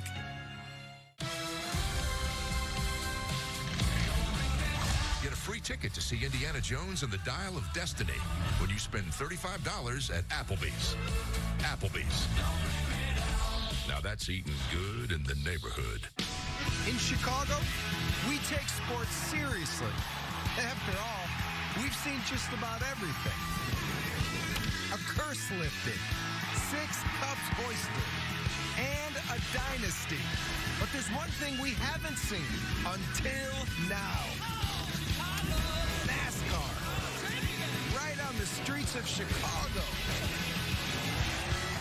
Next Sunday on NBC and Peacock.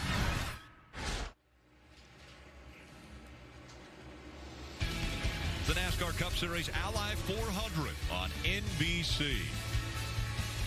Mark Truex Jr. fighting back as Denny Hamlin has been out front now for 15 laps. 22 in total, but after the battle between those 2 cars, Denny's still keeping that anywhere from 1 to 3 car advantage over the 19.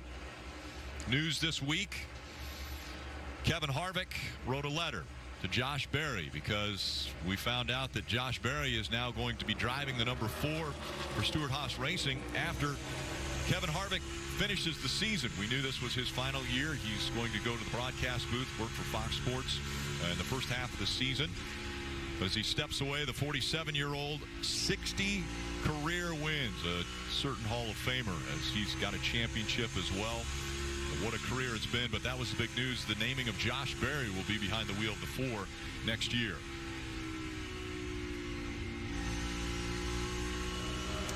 21 of Harrison Burton, currently in the 18th position, qualified 31st.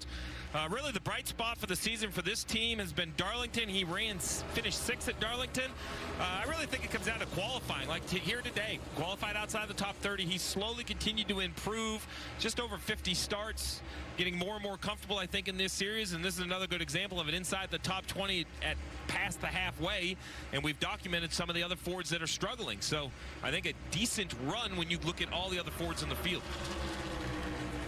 And Austin Cindric, Daytona 500 winner from last year, kind of a sophomore slump year. It's kind of normal. I don't know why. It seems like the second year is always tough. Austin Cindric today has spent 106 laps off the lead lap, but he got the free pass a little bit. He's got a fast race car. He's got good speed, driving up through the field right now in 20th. So I think Austin is a guy we're going to see move up in this field as this race goes on. Justin Haley came into this race with a lot of expectations, qualifying third, an excellent qualifying run for them, but they have struggled. They're back in 23rd right now. His teammate AJ Allmendinger is running in the top 10, but you got to have patience with this young man. He is an incredible talent, and this is a young team trying to build around him and his future. I expect him to become a winner on this circuit, if not a champion someday. Maybe not tonight, but it's coming. Well, a lot of us almost forget the fact that he is a winner already in the Cup Series. He won a rain-shortened race at Daytona at a very young age. He is just 24 years old now. I'll tell you something, too, and we talked about this a fair amount, but with such limited practice time, if you're going to commit to a young driver, I think you need to commit for a while. Yeah. I mean, it's just hard for them to get the experience compared to us. We ran enough practice like it's just crazy. I mean, more laps we had when we were developing. Plus, we had tests. It's just a different world now. Good little battle right here for 5th place between Toyotas, Christopher Bell and Bubba Wallace. Dave, though, you've caught up with Blaney. Yeah, best side of the day so far, Ryan Blaney walking out under your own power from the infield care center. You okay? I feel better now. Shame. End our night early. I thought we actually finally got decent there at the start of the second stage, and I don't really know what happened. Someone checked up on the restart, I guess, and I kind of checked up and got hit from behind. I didn't know if they were wrecking, and I just couldn't get it straightened out. When I got out of the grass, I thought I was going to come back around and I'd be okay, but it just never got back right. And I don't know why there's no safety barrier there. It's pretty ridiculous, honestly. Hardest state I've ever had in my life. So happy to be all right. It sucks for the Pennzoil Ford Mustang, and yeah, things going early. That helpless feeling when you have been hit and you don't have any control, what is that like? I honestly, I thought I was going to be fine. I really thought I was going to be okay once I got past the grass, back onto the asphalt. I thought it could kind of swing back around when I got off the brake. Just never did. It was just at that weird angle. So, yeah, I thought I could get back on straight until last second. Just never came back. Glad you're okay. Great to hear from Ryan Blaney. A very scary hit. He points out no safer barrier. But, Rick, you pointed out safety updates to this next-gen car. Safety was a big conversation last year, like rear impacts. You know, we saw some concussions from some rear impacts. So over the offseason, some updates. So let's take a look at our Toyota virtual car. And we'll kind of go through the updates over the offseason. It starts at the back mostly. The rear bumpers, those yellow pieces, they're thinner aluminum, so they would compress a little bit more. But the updates take more than just the bumper. If we go a little bit further into the car, we're going to take the rear clip off. You see the red upper and lower bars. The upper bar removed completely to allow this to compress more. Down bottom, it's replaced with a bar with a pre-bent area, trying to give it a place for the force to go. Also, the back of the car itself will get the gearbox out of the way. The upper red bars, once again, removed unnecessary. Lower bars replaced with a thinner wall tubing. They're needed the way the gearbox mounts on this car. And then it continues even into this year. We saw that big accident with Kyle Larson at Talladega with the right side door bars moved around. The teams have the option of adding more gussets. You see the kind of wedge-shaped pieces between the bars. Well, here's some green ones. Those are now optional. You're allowed to add those as a team. Most teams have done it. And then at the front of the car, which is very important for Ryan Blaney, this red V It was there for structure, to hold the car, make it drive better. It's now not allowed. It's removed, allowing that front clip to compress. And actually, in a couple weeks, there'll be a whole nother set of front clip updates required for Atlanta. So, as Jeff likes to say, safety is an evolution. It never ends. Continuing to move. There'll be more updates in a couple weeks. Thank goodness. I mean, you see how hard that hit is. It is breathtaking. Continue to make adjustments to this car, but those are everything that's been done between last year and now. Big hit there, and Ryan Blaney in the playoffs already after the win at Charlotte. But it has been, it's been very difficult. As we see Ross Chastain now coming into this battle for the lead. He is one of the fastest cars on the track. We'll see if he has anything for Martin Truex Jr. as he's closed the gap between that second car. The final lap of stage 2, so these guys are definitely trying to chew away at a few extra stage points, but I think Denny Hamlin's going to be able to close this one out unless Truex can mount a charge down here in 3 and 4. Final time down the backstretch here in stage 2. Ross Chastain, after starting on the pole, looks like the farthest he's going to be able to get up is going to be to third. A big run there for Martin Truex Jr., but just not enough. He'll finish second to Denny Hamlin here in stage 2. 4th stage win this year for Hamlin. Good job there, fellas. And remember, every stage win, you gain a playoff point. Those get put in the bucket and carried all the way through the playoffs as long as you are in them.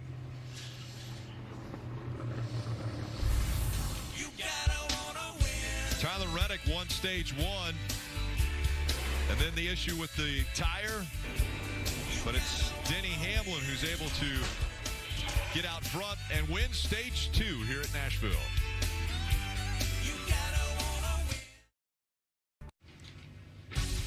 NBC Sports coverage of NASCAR is brought to you by Liberty Mutual Insurance. Only pay for what you need. And by Ally. Do it right. Sun setting here in Nashville, Tennessee, as the teams have completed 2 stages and are now coming to pit road for this stage 2 break. Kim? And Martin Truex Jr. is saying he's having the same problem he's had most of the race. He's there top left. That is loose in, tight center, loose off. The crew asked him, what does he need most? Clean air. They'll say, we get clear track for you. That means a fast pit stop. Dave. Though Denny Hamlin was leading, he said, I still can't get it to the bottom in 3 and 4 without parking it. Air pressure adjustment. Marty. William Byron told Rudy Fugle, I need something different on these restarts. I have to turn much better if we want to compete on those. Ross Chastain, as the sun went down, the pace of the one car got better, and it picked up. Still a bit tight in 3, but the exit is much better. Denny Hamlin holds serve here with the 11 team on pit road. Hamlin and Truex coming off the pit road, so that battle will continue. And once again, the 24's pit crew did a good job getting them a spot on pit road.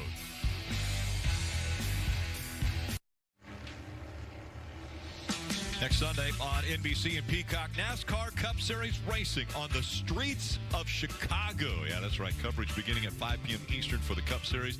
It'll be 4:30 on Saturday for the Xfinity Series. That's on USA.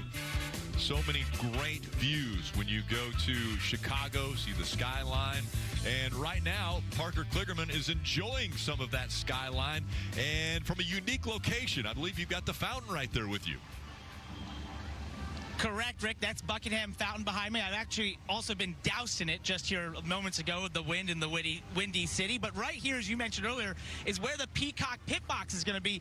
Right in this area, down in the center. It's like the heart of Chicago here in Grant Park. Then to the right, you can see how this is going to become the midway, where you can see all the event merchandise be sold here. Sort of different than what you normally see at racetracks with the haulers, right?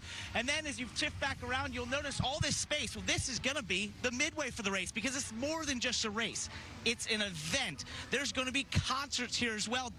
This will be the entrance to Grant Park to those concert stages with the likes of the Chainsmokers on Saturday, Miranda Lambert on Sunday, and I've just been told all the Cup drivers will be a part of that show on Saturday with the Chainsmokers, but the winner of the Xfinity race is also invited to go hang out with the Chainsmokers. So I've decided, guys, I need to win this race on Saturday to go hang out with the Chainsmokers. And also, for many asking, if I win this race on Saturday, I'm going to that fountain. I've been told if I go right now, that's highly illegal, but come when NASCAR takes over this area next weekend, it might be legal. When we went to the racetrack, A.J. Allmendinger also said that if he wins the race, he will also jump into the fountain. So you guys are going to fight for whoever gets wet there. Going to start a new tradition like kissing the bricks in Chicago. Jumping in the fountain. Getting ready for the restart to get final stage underway. Denny Hamlin, Martin Truex Jr. We saw that great battle for multiple laps. Those two cars side by side fighting for the lead. Yeah, a little update here. The 23 car pitted running 6, came out 16, so did not have a good pit stop with 14-second pit stop. So he lost a lot of ground.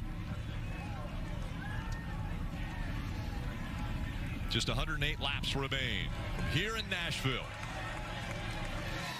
Still up there in the top 5, the one of Ross Chastain, William Byron, Denny Hamlin, Martin Truex Jr. Back to racing.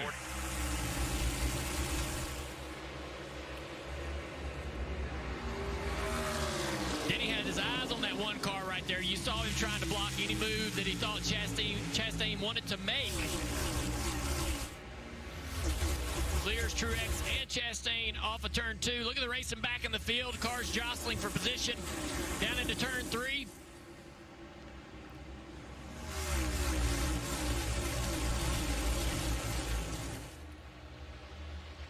Ross Chastain trying to side draft Martin Truex Jr.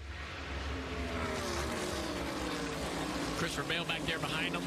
Christopher's been real impressive on restarts tonight, gaining more spots every time.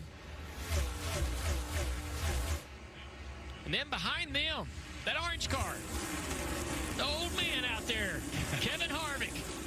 47-year-old Kevin Harvick, that's right. He's driving through the field, passing the 9 car Chase Elliott for position. Chase trying to work back on the inside here. Harvick's got this Ford rolling. They don't really start races out really fast, but they improve as the night goes on, as the day goes on, getting better and better, up to 6th place right now. Battle for second, top of the screen. It continues. Chastain on the inside. Martin Truex Jr. trying to use the momentum once again from the outside, but can't get an advantage yet. Dale, Jeff, you guys have talked about it time and time again, but there's no better, I think, view of it than these 1 and the 19 side by side. Those Xfinity cars so dependent on side force, they were kind of unable to do that. These cars, the way they make the downforce underneath, they can run lap after lap after lap right on each other's door. Almost contact right there. We came right back to this 1 and 19 into turn 3. Truex gets the advantage, but fighting back on the inside. Is he going to be able to get up there? No. Ross Chastain tucks in behind the 19 now.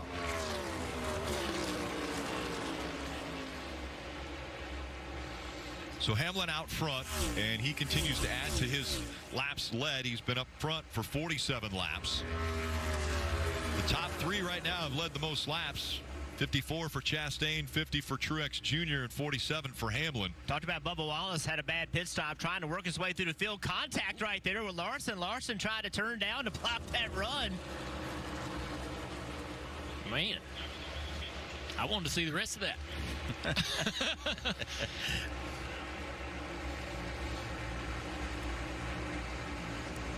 Now Chastain has fallen back. He's 3 car lengths behind the 19. Somebody's worked themselves into the top 10 after having to start with a backup car. Number 99, Daniel Suarez in the 8th position right here. Tootsie's car. They were fast in practice, had a good lap going in qualifying, ends up bouncing his car off the 4-turn wall, has to go to a backup. I asked crew chief Travis Mack, how's this backup car? He said it's good, exactly like the primary. Here's his wreck here in qualifying. And they've done a good job, been smart, methodical, and worked their way into the top 10 after destroying that car.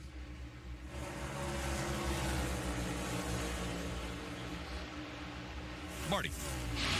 From 34th, Junior, as you mentioned, welcome to the top 10. Daniel Suarez in that backup car.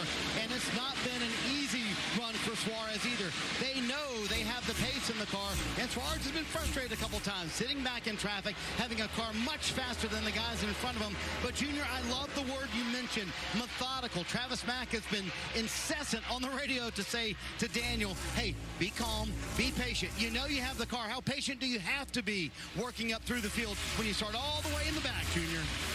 Great battle right here between the 43 and the 22 of Logano. Eric Jones working his way back up through the field. Logano had a great pit stop right there. He pitted running 17th, came out about 13th, and now has picked up a few more to get himself into 11th. So good job by the pit crew and a good job by Joey on the restart. They struggled with the pace on this car on the racetrack. He was battling with Gibbs there a moment ago, but now lost the spot to the 43. His old teammate, Brad Keselowski, back there in 12th behind the 22. You just mentioned Ty Gibbs kind of right there in 9th, leading that back. He had a great car yesterday, kind of got taken out. Nothing of his own doing in the Xfinity Series race. And they're right around that battle for the playoff, the final few playoff spots, right at the cut line, the bubble. They've got a great pit crew. Pit crew champions this year at North Wilkesboro. Third best on overall season average. I think that right there and his continued improvement week in, week out, running 9th right now tonight, is going to easily help him point his way in if he doesn't win a race at some point this year to get to the playoffs. Well, remember, Junior, if somebody wins, that line moves, so it makes it even more difficult. Right now, he's just 9 points back, but we would expect there's a possibility that we could have more than 10 winners that would advance into the playoffs. I have Ty Gibbs winning a race on my bingo card this year. Okay. I think he's shown improvement enough. You know, I don't know if he's got quite everything put together to go up and drive past Denny Hamlin and Martin Truex Jr., but we've seen crazy finishes, crazy races. I think he does a nice job of running all the laps, putting himself in position. It wouldn't shock me if the driver of the 54 does go to victory lane at some point this year, Dave. In fact, you thought he was on his way yesterday in the Xfinity race, but got crashed out of that one. As for Joey Logano, has been fighting the balance a little back and forth, but Paul Wolf's crew chief told me today these tracks have been a little bit tougher for their Ford this weekend, or this year. Their win came in Atlanta where they're going back, so he is in the playoffs, but when it's a less than high-speed track, they just haven't had the same aero advantages that they might want to with this Mustang. So the perfect pit stop that you talked about, or the good pit stop, that's one of the things that has to happen. Paul said we have to be perfect on everything if we're going to win a race. Sun has gone down, the temperature's going down as well, which means a little faster racetrack, a little more grip, and the intensity is going to pick up. Under 100 laps to go from Nashville. When you look back on this day, you might remember the heat wave, or the kiddie pool that definitely looked bigger online, or a burst of strawberry shortcake flavor and real strawberries swirled into an icy slush topped with vanilla ice cream and flurries of sweet, crunchy sugar crystals. Greg, however, will never forget the homemade water slide incident. Sonic $2.99 strawberry shortcake snowball slush float. Sonic. At PNC Bank, you can find us in big cities and small towns across the U.S., where our focus is to always support the people who live and work there, because you call these communities home, and we do too. PNC Bank. Advance? In Advance Auto Parts. I need that die-hard power. And the reliability and rugged durability, right? Yes. That's why diehards choose Die Hard. And Advance Auto Parts is the home of Die Hard. We'll even install yours for free.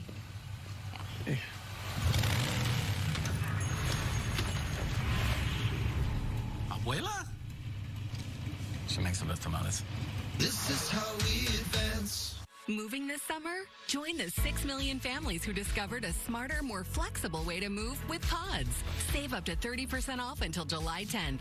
Whether you're moving across town or across the country, save up to 30% at pods.com today. You don't have to be in the race to be in the race. Here comes the 94. Don't miss your chance to race for the millions. Introducing the Nascar Powerball Playoff. What a power move. Enter now for your chance to win a VIP trip for two to the Nascar Cup Series Championship race at the Phoenix Raceway. In Phoenix. with the grand prize winner taking home $1 million. Powerball, the official lottery game of NASCAR, and home to the NASCAR Powerball Playoff. At Richmond Raceway, we race a little different.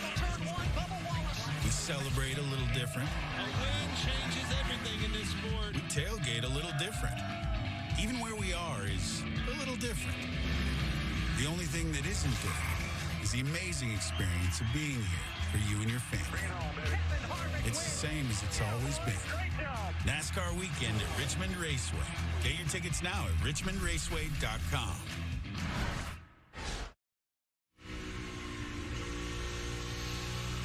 Get more into the races with NASCAR Fantasy Live. To compete, you just have to create an entry by picking 5 drivers plus a garage driver.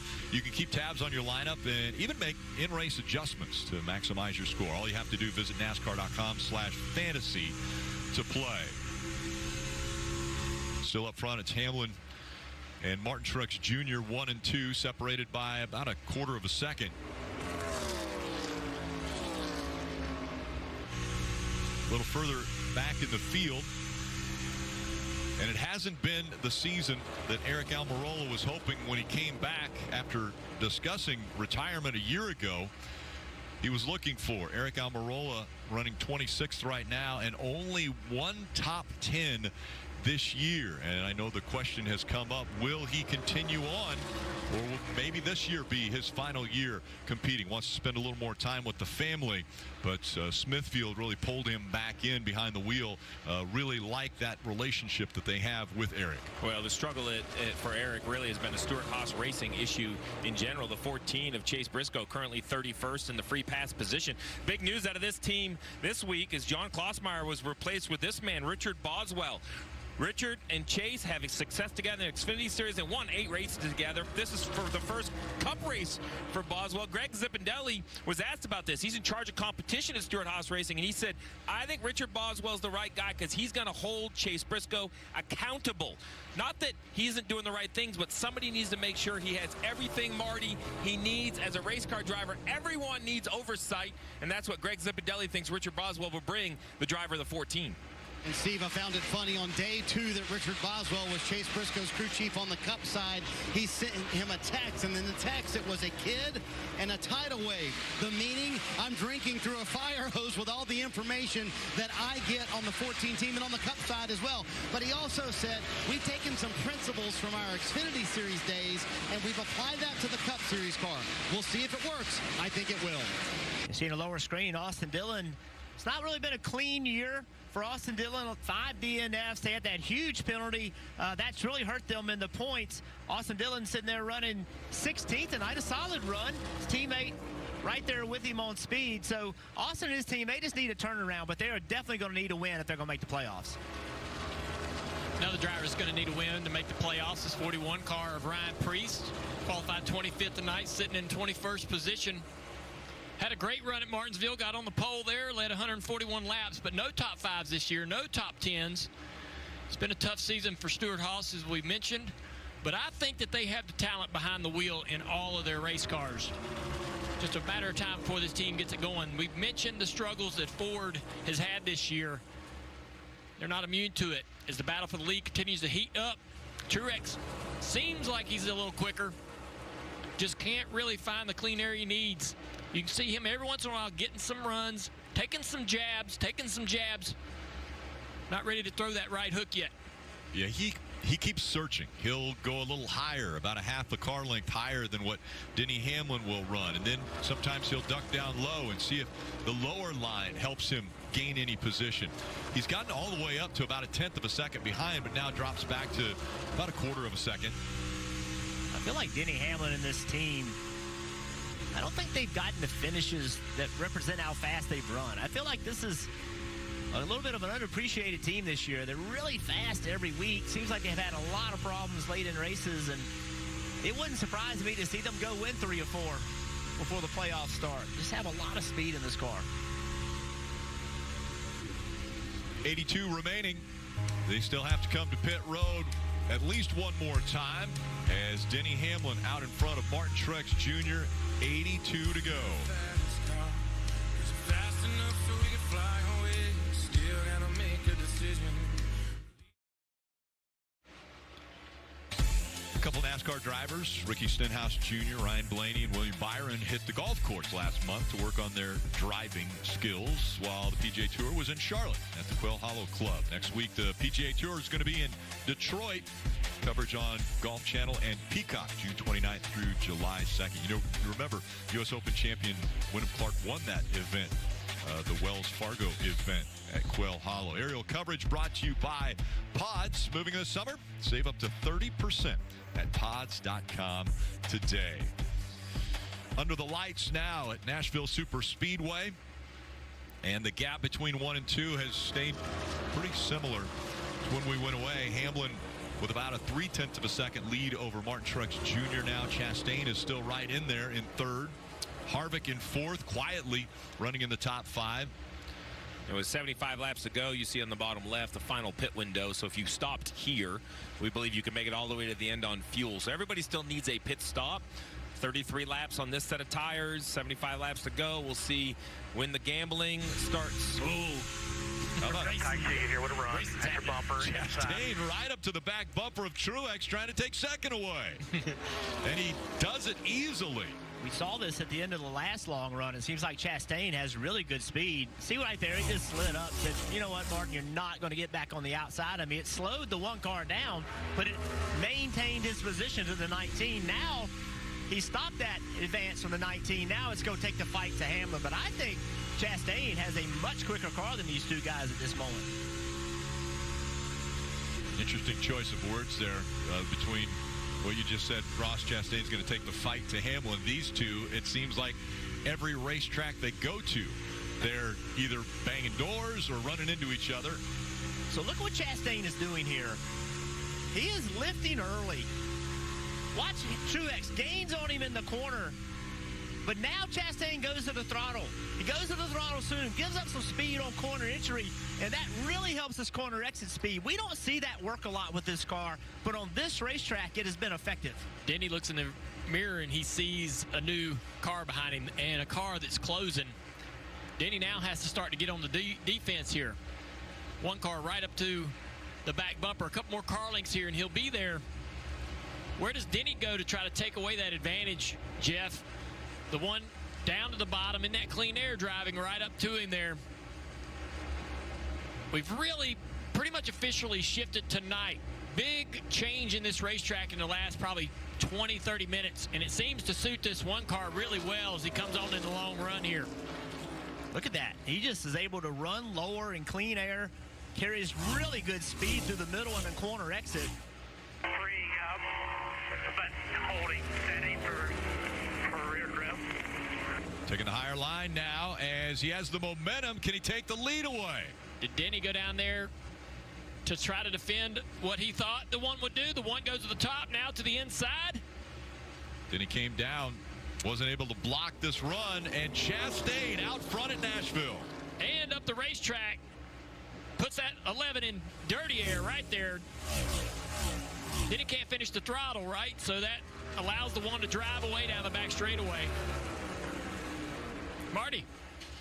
So the question coming into the night is, which Ross Chastain would we see? The aggressive one from early in the year, the one who struggled for the last month and a half? I asked Phil Surgeon, his crew chief, about the off week. I said, did you guys do anything special? He said, it wasn't the off time, but I felt like we had a reset. It was actually a test at Bristol this week, and it allowed us to work differently. It allowed us to work at a slower pace, a lot of one-on-one FaceTime. And Steve, I'm curious if you've ever sort of used a test as a reset with one of your drivers, Jeff Gordon, Dell Jr., who's up there with you, as a sense to say, hey, let's do things differently moving forward. Well, absolutely. You know, we talk a lot about the young drivers and the lack of laps they get because of the lack of practice, Jeff, but also the driver-crew chief relationship doesn't have the same chance to mature because it's 10 minutes of practice, qualifying a race. I mean, you are under the gun the whole time of the weekend, so a test session is a great time to do just what Marty said. Just do it differently.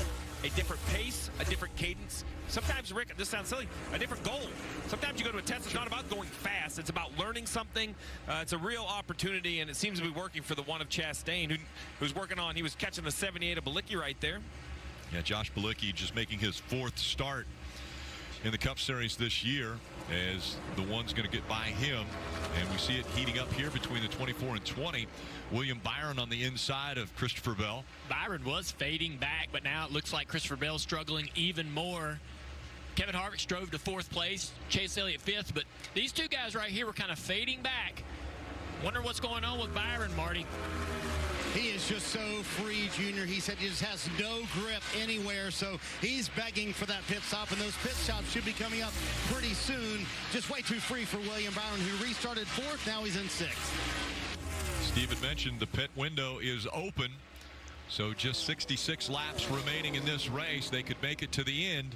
And it's tough because new tires are better, but not dramatically better. So who's going to gamble and try to come early?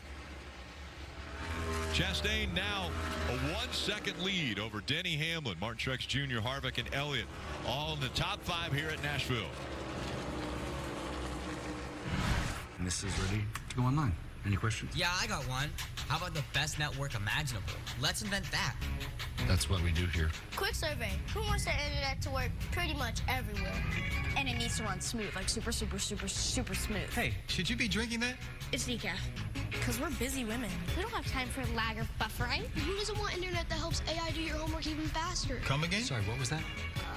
Introducing the next generation 10G network, only from Xfinity. The future starts now.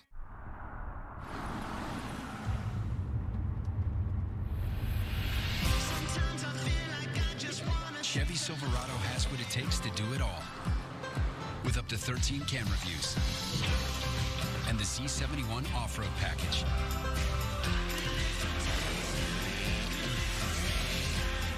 You okay? Yeah. Any truck can help you make a living. This one helps you build a life. Chevy Silverado.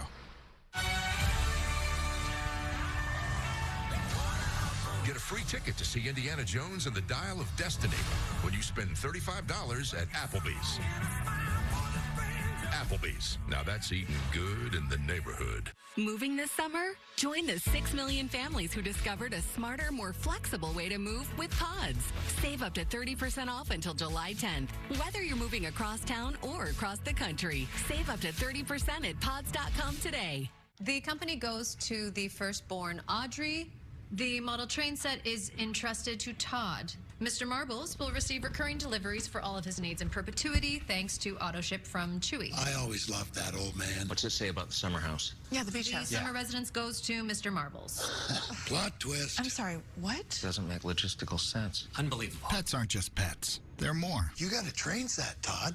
Save more on what they love and never run out with AutoShip from Chewy.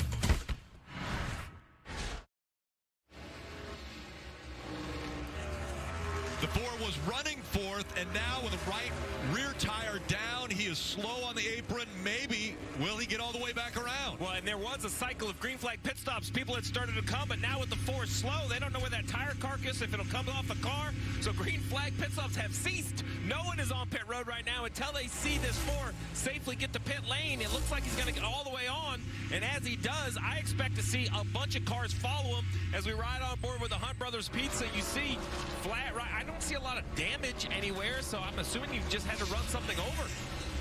That's heartbreaking because they were up to 4th place and challenging the 19, Kim.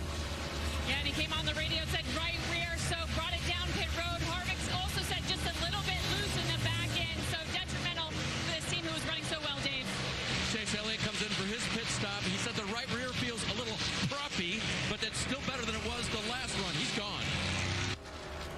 So it looked like one of the lug on that right side of the 9 must have come off the belt of maybe the changer, because it was sitting right next to the car when he came off the pit road as the 19 gets work done, Kim.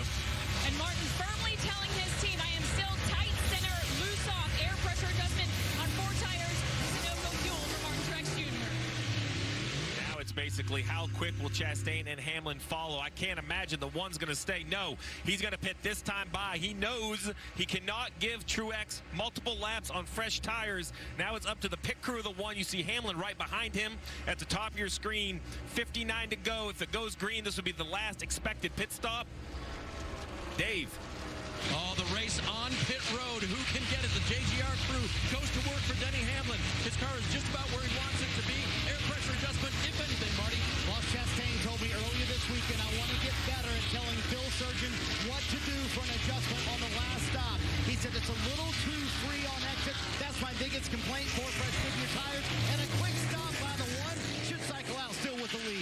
1 is definitely out in front of the 11. We're looking to our left. Here's Martin Truex Jr. Already serviced his car. He's going to go down into turn 1.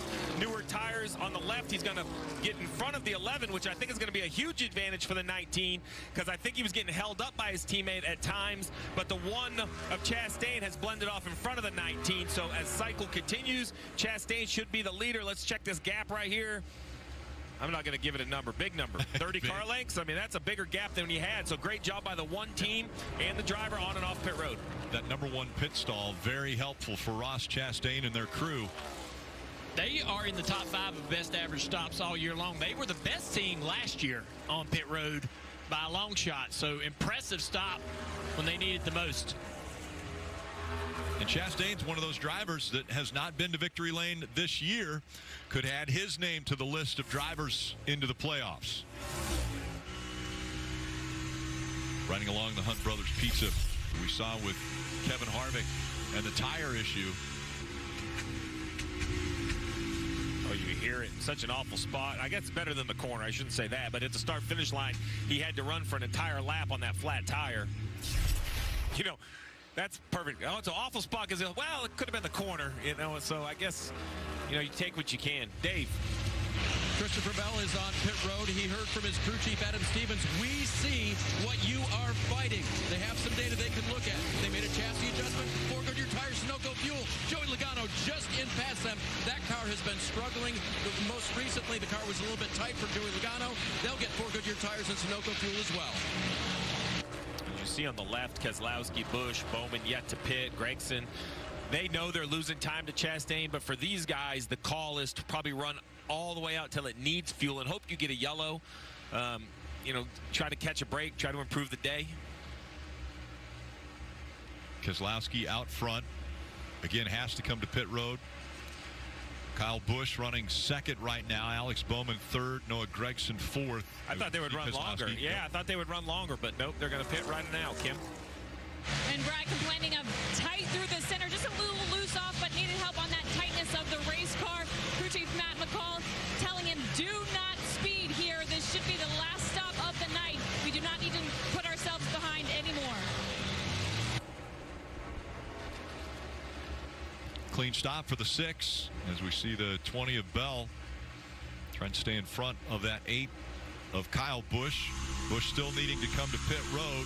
He was last on pit road at lap 188. 60 laps ago.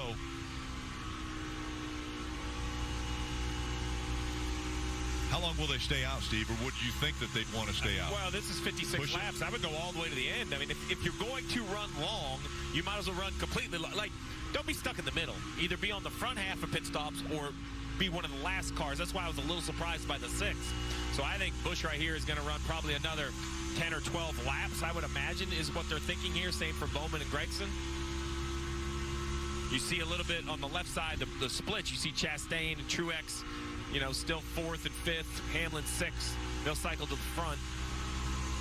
Will that be a situation if they get to Gragson, the second he gets passed by Chastain, would that indicate, hey, I need to come to pit road now? So 2 things. Getting past it's really just for, you know, it's just for position. It's not a lap. So a couple things go into this. They also have a predictive software that says where they'll blend back on the racetrack, and you don't want to get blended back into a big clump of traffic.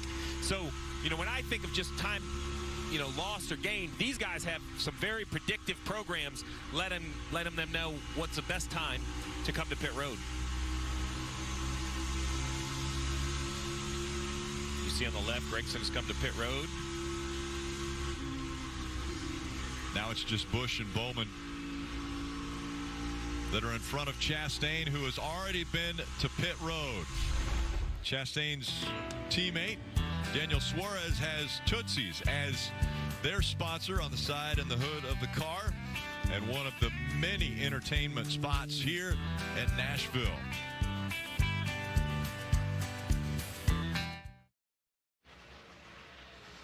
IndyCar Series racing returns next weekend to the natural terrain road course at Mid-Ohio. Coverage on USA and Peacock at 1:30 p.m. Eastern. You know, Alex Below has won 3 of the last 4 races. He's going to try to make it 4 of the last 5. NASCAR Cup Series Ally 400 on NBC. And right now, Kyle Busch is being scored the race leader. He still has to come to pit road. Busch and Bowman are both still out on the racetrack and have to come to pit road for their final stop as we take a look at the playoff bubble. And I'll focus in on the 23 of Bubba Wallace. 27 points up. Again, that line could change if, for example, Chastain wins because of the fact that Chastain hasn't locked himself in yet. That will just change as far as the points, how far they're above. But right now, Bubba Wallace, what a strong run he's had here in Nashville. Currently above that playoff line. Would love to see his opportunity continue for a championship. Yeah, Alex Bowman, the first car in, basically currently sitting 16th. Says plus 14, but you have to remember he's currently in second. A pit stop still to come, so that's going to hurt the 48's points situation. But to think that this young man had to miss 3 races with a broken back, I think it's remarkable that they're even in the conversation of getting in on points. So that has to be, while at times disappointing, I could look at it as a positive that they're running good enough with 3 zeros in the column. Alex Bowman still has a chance. Things heating up as Martin Truex Jr. has closed the gap just a bit, and Ross Chastain now has to work around lap traffic. Kyle Busch has come to pit road. Let's move these two guys up to second and third. Bowman still on the racetrack. Yet to make his pit stop, but this will be the battle for the lead if we continue. Cindric moves up the racetrack, and both the 1 and 19 go down to the yellow. Oh, look at this. Almost missing pit road is Kyle Busch. And a close call there is Suarez. Just missed the 8. Well, that's getting all you can on pit road. You give Kyle Busch a lot of credit. Pushed all the limits. I don't know how you could have gotten in any faster than that. I feel like the 1 car of Chastain, he caught the 2 of Cindric. Cindric's got a fast race car. He had a trouble getting by him. And that allowed Truex to gain just a little bit, but now I feel like Chastain's driving away just a little bit. Remember him being strong, Chastain being really strong on the long run of this, the run before this, right? Drove up through there, took the lead. And now, as we get into this run further, do you think that Truex has made the adjustments to be able to match anything the 1's doing late in the run? Truex has closed in on him. He'll run a lap that's faster than the 1 will outrun the 19. It's kind of back and forth right now. Traffic, though, a lot of cars right there in front of them. All of that's going to make things challenging for both drivers. Let's take a look at the progressive telemetry. Watching miles per hour down the back straightaway. You heard him shift gears to 5th gear right there. 174 miles an hour. Some brake. Use a lot of brake at this track. You wouldn't think that a big old racetrack like this with this much braking, there's not a lot of grip in the corners. Guys, I'm going to lean on this telemetry right here for Progressive next week in Chicago to figure out what gears and what corners, right? Street course we've never seen, just no history about where they're going to be shifting. Truex get close right there. This dirty air from that lap traffic is going to make things tough for the 1. It's going to present opportunities for Martin. What is Martin learning right now, running behind this 1? Is he watching him? Is he seeing the lines that he's running, trying to figure out where he can take advantage of the different lines that Ross Chastain takes? Well, Martin knows where his car needs to be better, right? And he's watching Chastain saying, okay, where is Chastain's strengths and where are my weaknesses? To direct his team if he gets another change and what to do to the car. But if you don't get another change, what can I do as a driver to try to influence my car to get the little bit of speed that I need? Laps winding down. 36 to go from Nashville. Martin Truex Jr. running second. Ross Chastain out front. When you look back on this day, you might remember the heat wave. Or the kiddie pool that definitely looked bigger online.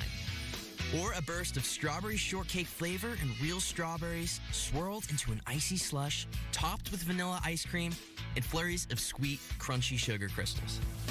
Greg, however, will never forget the homemade water slide incident.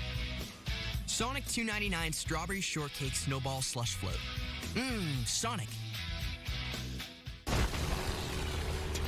Advance? In Advance Auto Parts. I need that die-hard power. And the reliability and rugged durability, right? Yes. That's why diehards choose Die Hard. And Advance Auto Parts is the home of Die Hard. We'll even install yours for free. Yeah.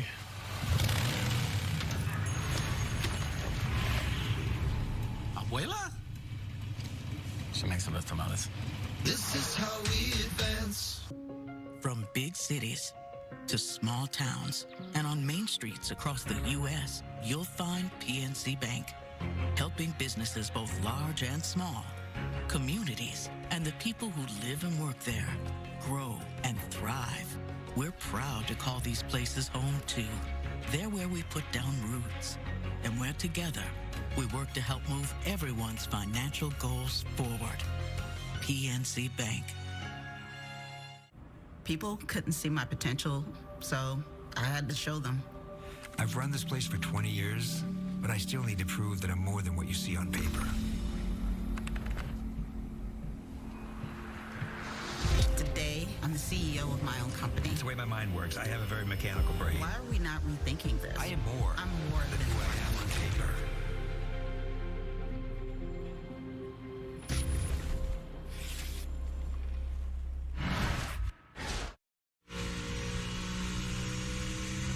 You know that frustrated feeling you get when you're on the interstate in the left lane and the guy doesn't get over for you? Well, right now, Ross Chastain is saying, get out of the way.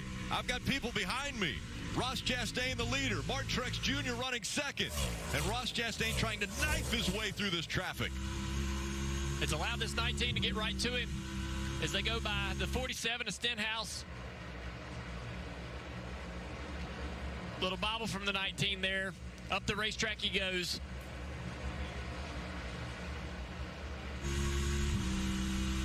Martin Truex Jr. also trying to get by Ricky Stenhouse Jr. so he can keep the fight up with Ross Chastain. He's closed the gap. Martin Truex Jr. looking a little stronger right now than Chastain. More lap cars in front of them, but they're spread out. They'll be hard to pass, hard to get to. Dirty air. Truex way up the racetrack. Stenhouse back to the inside. Big run down the front straightaway, though. Truex keeping that gap the same between him and the leader. Truex, I think, is just a little bit better. 0.3 of a second the gap. Now down to 23 100ths. I feel like Truex knows that one car on a long run has been a little better most of the night. And if you are going to beat him, you need to try to find a way around him with 29 to go. That's a really interesting line that Truex is running. I don't know if it's intentional or not, but the last couple times in turn 3, really, really high up into the white, out of the groove, and then turning down, coming across the bottom of the racetrack on corner exit, trying to find out some way to get some momentum down the front straightaway. We just decide in the middle of the corner which way to go, and it fucking goes. There you have it. So he's talking about the one watching in the mirror. Martin goes into the corner, and the one goes wherever he's at, right? The one is trying to find wherever the 19 is in the mirror and drive and take that air away. That is the one's only defense when he is not the faster car. That's the only way you're going to be able to hold a guy behind you. Take his air? Yeah. It's really fun to watch this one try to do that. And Martin try to catch him off guard somehow, some way in traffic. That's what's great about the lap traffic is that same problem that the one's trying to create for Martin, the lap traffic will create that problem for the one car. Jeff, you mentioned earlier Ross Chastain entering the corner a little bit different, backing the corner up. Is Martin Truex Jr. learning anything from that and maybe trying to change his style going into the corner so he can close the gap? I don't feel like Truex has tried to slow his corner entry up. I think Truex is just focused on not being in the lane that the one car is in. Just be somewhere that he isn't. I feel like that's Truex's goal right now. He's not really changing, his corner entry speed the way we saw the one car did earlier. One thing I find interesting, the last concrete racetrack that we ran was Dover. Truex won, Chastain second. So something about concrete and these drivers and teams they like. Again, Chastain changed his mind after he got into the corner, and Truex Jr. had to slow down. They're having a hard time getting to Eric Almirola. Eric's running the bottom, giving them plenty of room at the top of the racetrack. Here comes the one. He wants to get to the outside of that 10, can't do it. We'll see if he goes to the inside now, the 10 all the way down to the yellow line. Chastain is going to go high. We'll take a quick break. You won't miss a thing. Things heating up. 24 to go from Nashville. You don't have to be in the race to be in the race. Here comes the 94. Don't miss your chance to race for the millions. Introducing the Nascar Powerball Playoff. What a power move. Enter now for your chance to win a VIP trip for two to the Nascar Cup Series Championship race at the Phoenix Raceway. Win in Phoenix. With the grand prize winner taking home $1 million. Powerball, the official lottery game of NASCAR, and home to the NASCAR Powerball Playoff.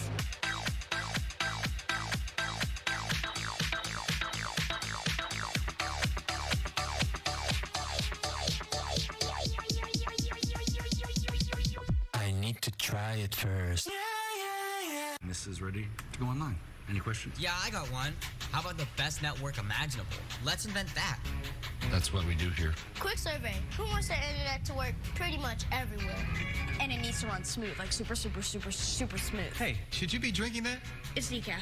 Because we're busy women. We don't have time for lag or buffering. Who doesn't want internet that helps AI do your homework even faster? Come again? Sorry, what was that? Introducing the next generation 10G network, only from Xfinity. The future starts now. Get a free ticket to see Indiana Jones and the Dial of Destiny when you spend $35 at Applebee's. Applebee's. Now that's eating good in the neighborhood. You think you know fun? Let me introduce you to our kind of fun. The kind of fun that just hits right. The kind of fun that's for the kids. The kind of fun where you wake up at the track. It's the kind of fun you can only have at New England's NASCAR race, the Grand 301 at New Hampshire Motor Speedway. It's a wicked fast, wicked fun weekend full of racing, camping, and friends. July 14th to 16th. Get your tickets today at nhms.com. AGT, we come to party tonight! How much fun are we having? Season 18 is just blowing my socks off. They can't do what you can do. I think great things are going to happen. America's Got Talent, followed by Hot Wheels Ultimate Challenge. New Tuesday on NBC.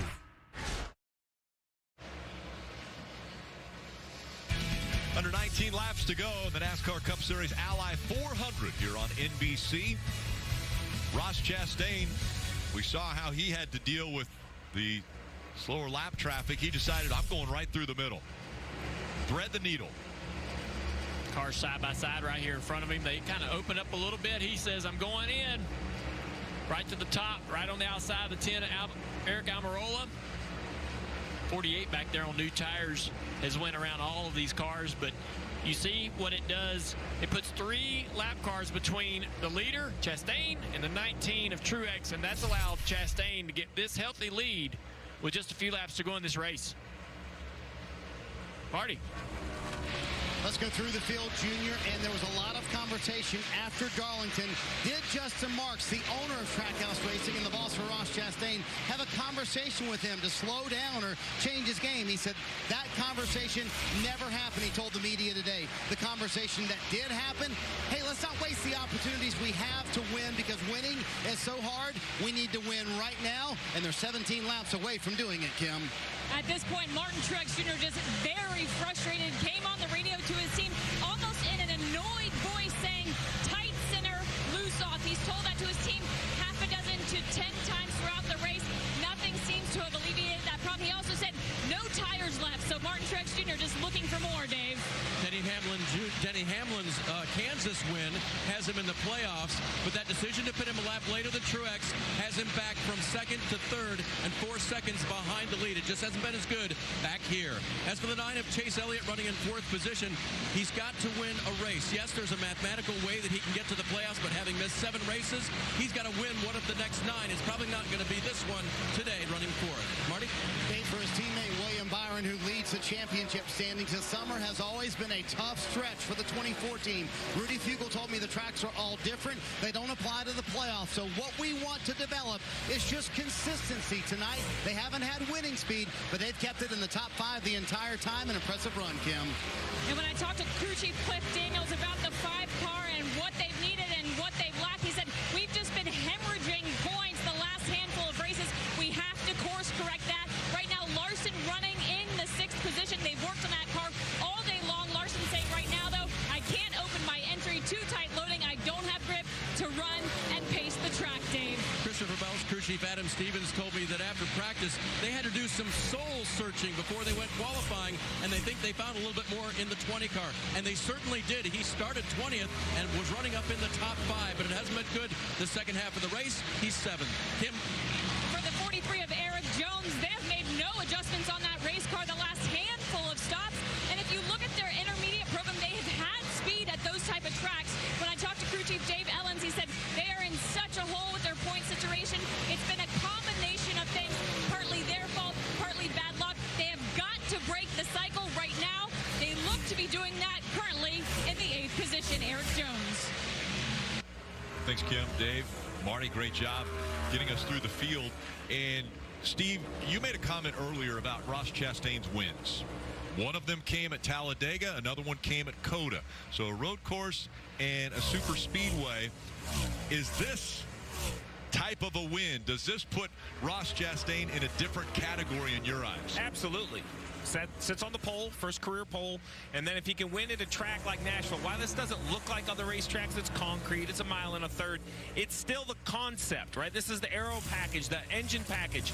This is what we see for the majority of these high-speed racetracks, and I think this is going to be a huge confidence booster. Nashville, while it doesn't look like other racetracks, it's a pressure cooker for Trackhouse because this is kind of their home racetrack. So when you can come when the pressure's on and perform, which we saw Chastain do in the playoffs last year with that move at Martinsville, I think this is the boost of confidence that could really make a difference. And these two guys are literally running the same lap time the last time by. So without some big gobble of lap traffic for this one car to navigate, if he just kind of drives a very sharp corner in a smart race, lap after lap with 10 to go, Truex doesn't have much of a shot here. This one car really strong on the long runs all night, getting better and better as the sun went down into night. The track cooled off, sort of equalized this 19 car and all the Toyotas. The Toyotas have been really strong over the last several weeks. Here's a Chevrolet out front, late again at Nashville, just like last year. That's what I was going to say. It's like Nashville 2.0, right? Toyota's great, but just can't seem to find that last little bit at the end. Truex got to keep the pressure on right here, though. You never know what can happen. Just got to keep that one, Chastain, looking in your mirror. Right rear smoked. So what he's saying is that he pushed really hard in the run, was leaning on that right rear tire, trying to get the car to turn, and now it doesn't have grip. And now he's too loose to go to the throttle and be as aggressive with his car as Chastain. And that's been the strength of the one car. If Chastain could just maintain pace with everybody early in the run, he's been better on later in the run. That's exactly what Truex tried to do. He tried to beat him early, and now he's eating the tires off of it. Watch the steering wheel down there that Truex got a hold of through this corner. Yanking it around, fighting on that steering wheel, trying to keep the back underneath him. Not much you can do to help the driver when he's fighting a race car like that, but I can promise you that one car is not driving all that great either. Everybody's out there on their old wore-out tires. Everybody's got some sort of a balance issue they're dealing with. That's hard for Truex to hear at this point. Yeah, 50 laps right now for Chastain and Martin Truex Jr. I think for the 19, he's got one more push in him, right? We look at coming to 6 to go, and there's a kind of a little group of cars just in the middle of the 1 and 2 right now, and I just wonder when the 19 is going to, or excuse me, when the 1 and the 19 are going to catch this group of cars. One of those being that 38 of Todd Gilliland. He'll be the next one that they catch up to. Joe Logano and the 7 car of LaJoie. Little contact right there. Down into turn 3 as they go around the 38 car. These cars are the ones you're talking about, Steve, that are in front of the leaders. The leaders are running them down. Not sure they're going to get there with 5 laps to go, 4 next time by. And we saw Bowman's one of those cars. We saw Bowman stay out forever, so he's got a little better tire. So he's pushing the issues on these guys, Marty. Jeff, if this holds out for 5 more laps for Ross Chastain, he admitted in the media center earlier this week, I take to heart what people say about me, sometimes to his detriment. But if this does hold out and they do win, how dangerous could this team be? Because we know a confident Ross Chastain could be a guy who could win a championship. What do you think, Jeff? I don't think there's any doubt. I think that Ross Chastain almost won it last year. I mean, he had a good shot last year. I think a confident Ross Chastain is very dangerous. And this team, I don't think it's been as good as last year. I think they've been off a little bit on pace, but this run shows them they can do it. Last push coming from this 19 car. Has he got anything left? 3 laps to go. He made up about 0.3 of a second. I noticed he's just a little bit quicker, and he's really driving this car deep into the corners. Can he get to the throttle right here off of 2? Worrying that the tires are wearing away on him. If he has a chance, it's going to happen here real soon. Coming up on 2 laps to go. He's found a little something right there in that middle of 3 and 4. Just not enough. 2 more times around. Ross Chastain making it an historic weekend for Trackhouse Racing. They gained their first pole yesterday. It was his first pole in the Cup Series. Trying to close it out. He's led the most laps today at 97, and adding to that, Martin Truex Jr. trying to keep the momentum up. 1 lap to go. Presented by Credit One Bank. White flag. Hit your marks. Justin Marks and Pitbull put this team together. A year ago, both teams were able to win, both cars, with Daniel Suarez and Ross Chastain. And as you mentioned, made a run for the championship, was in that Final 4 pairing. Now he's going to have another shot at it. A win here at Nashville for Ross Chastain puts him in the playoffs.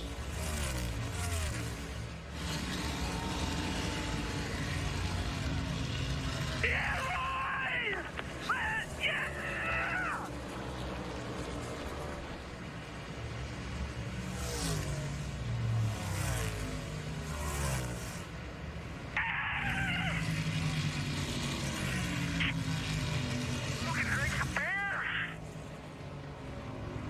It's a good place to do it here in Nashville.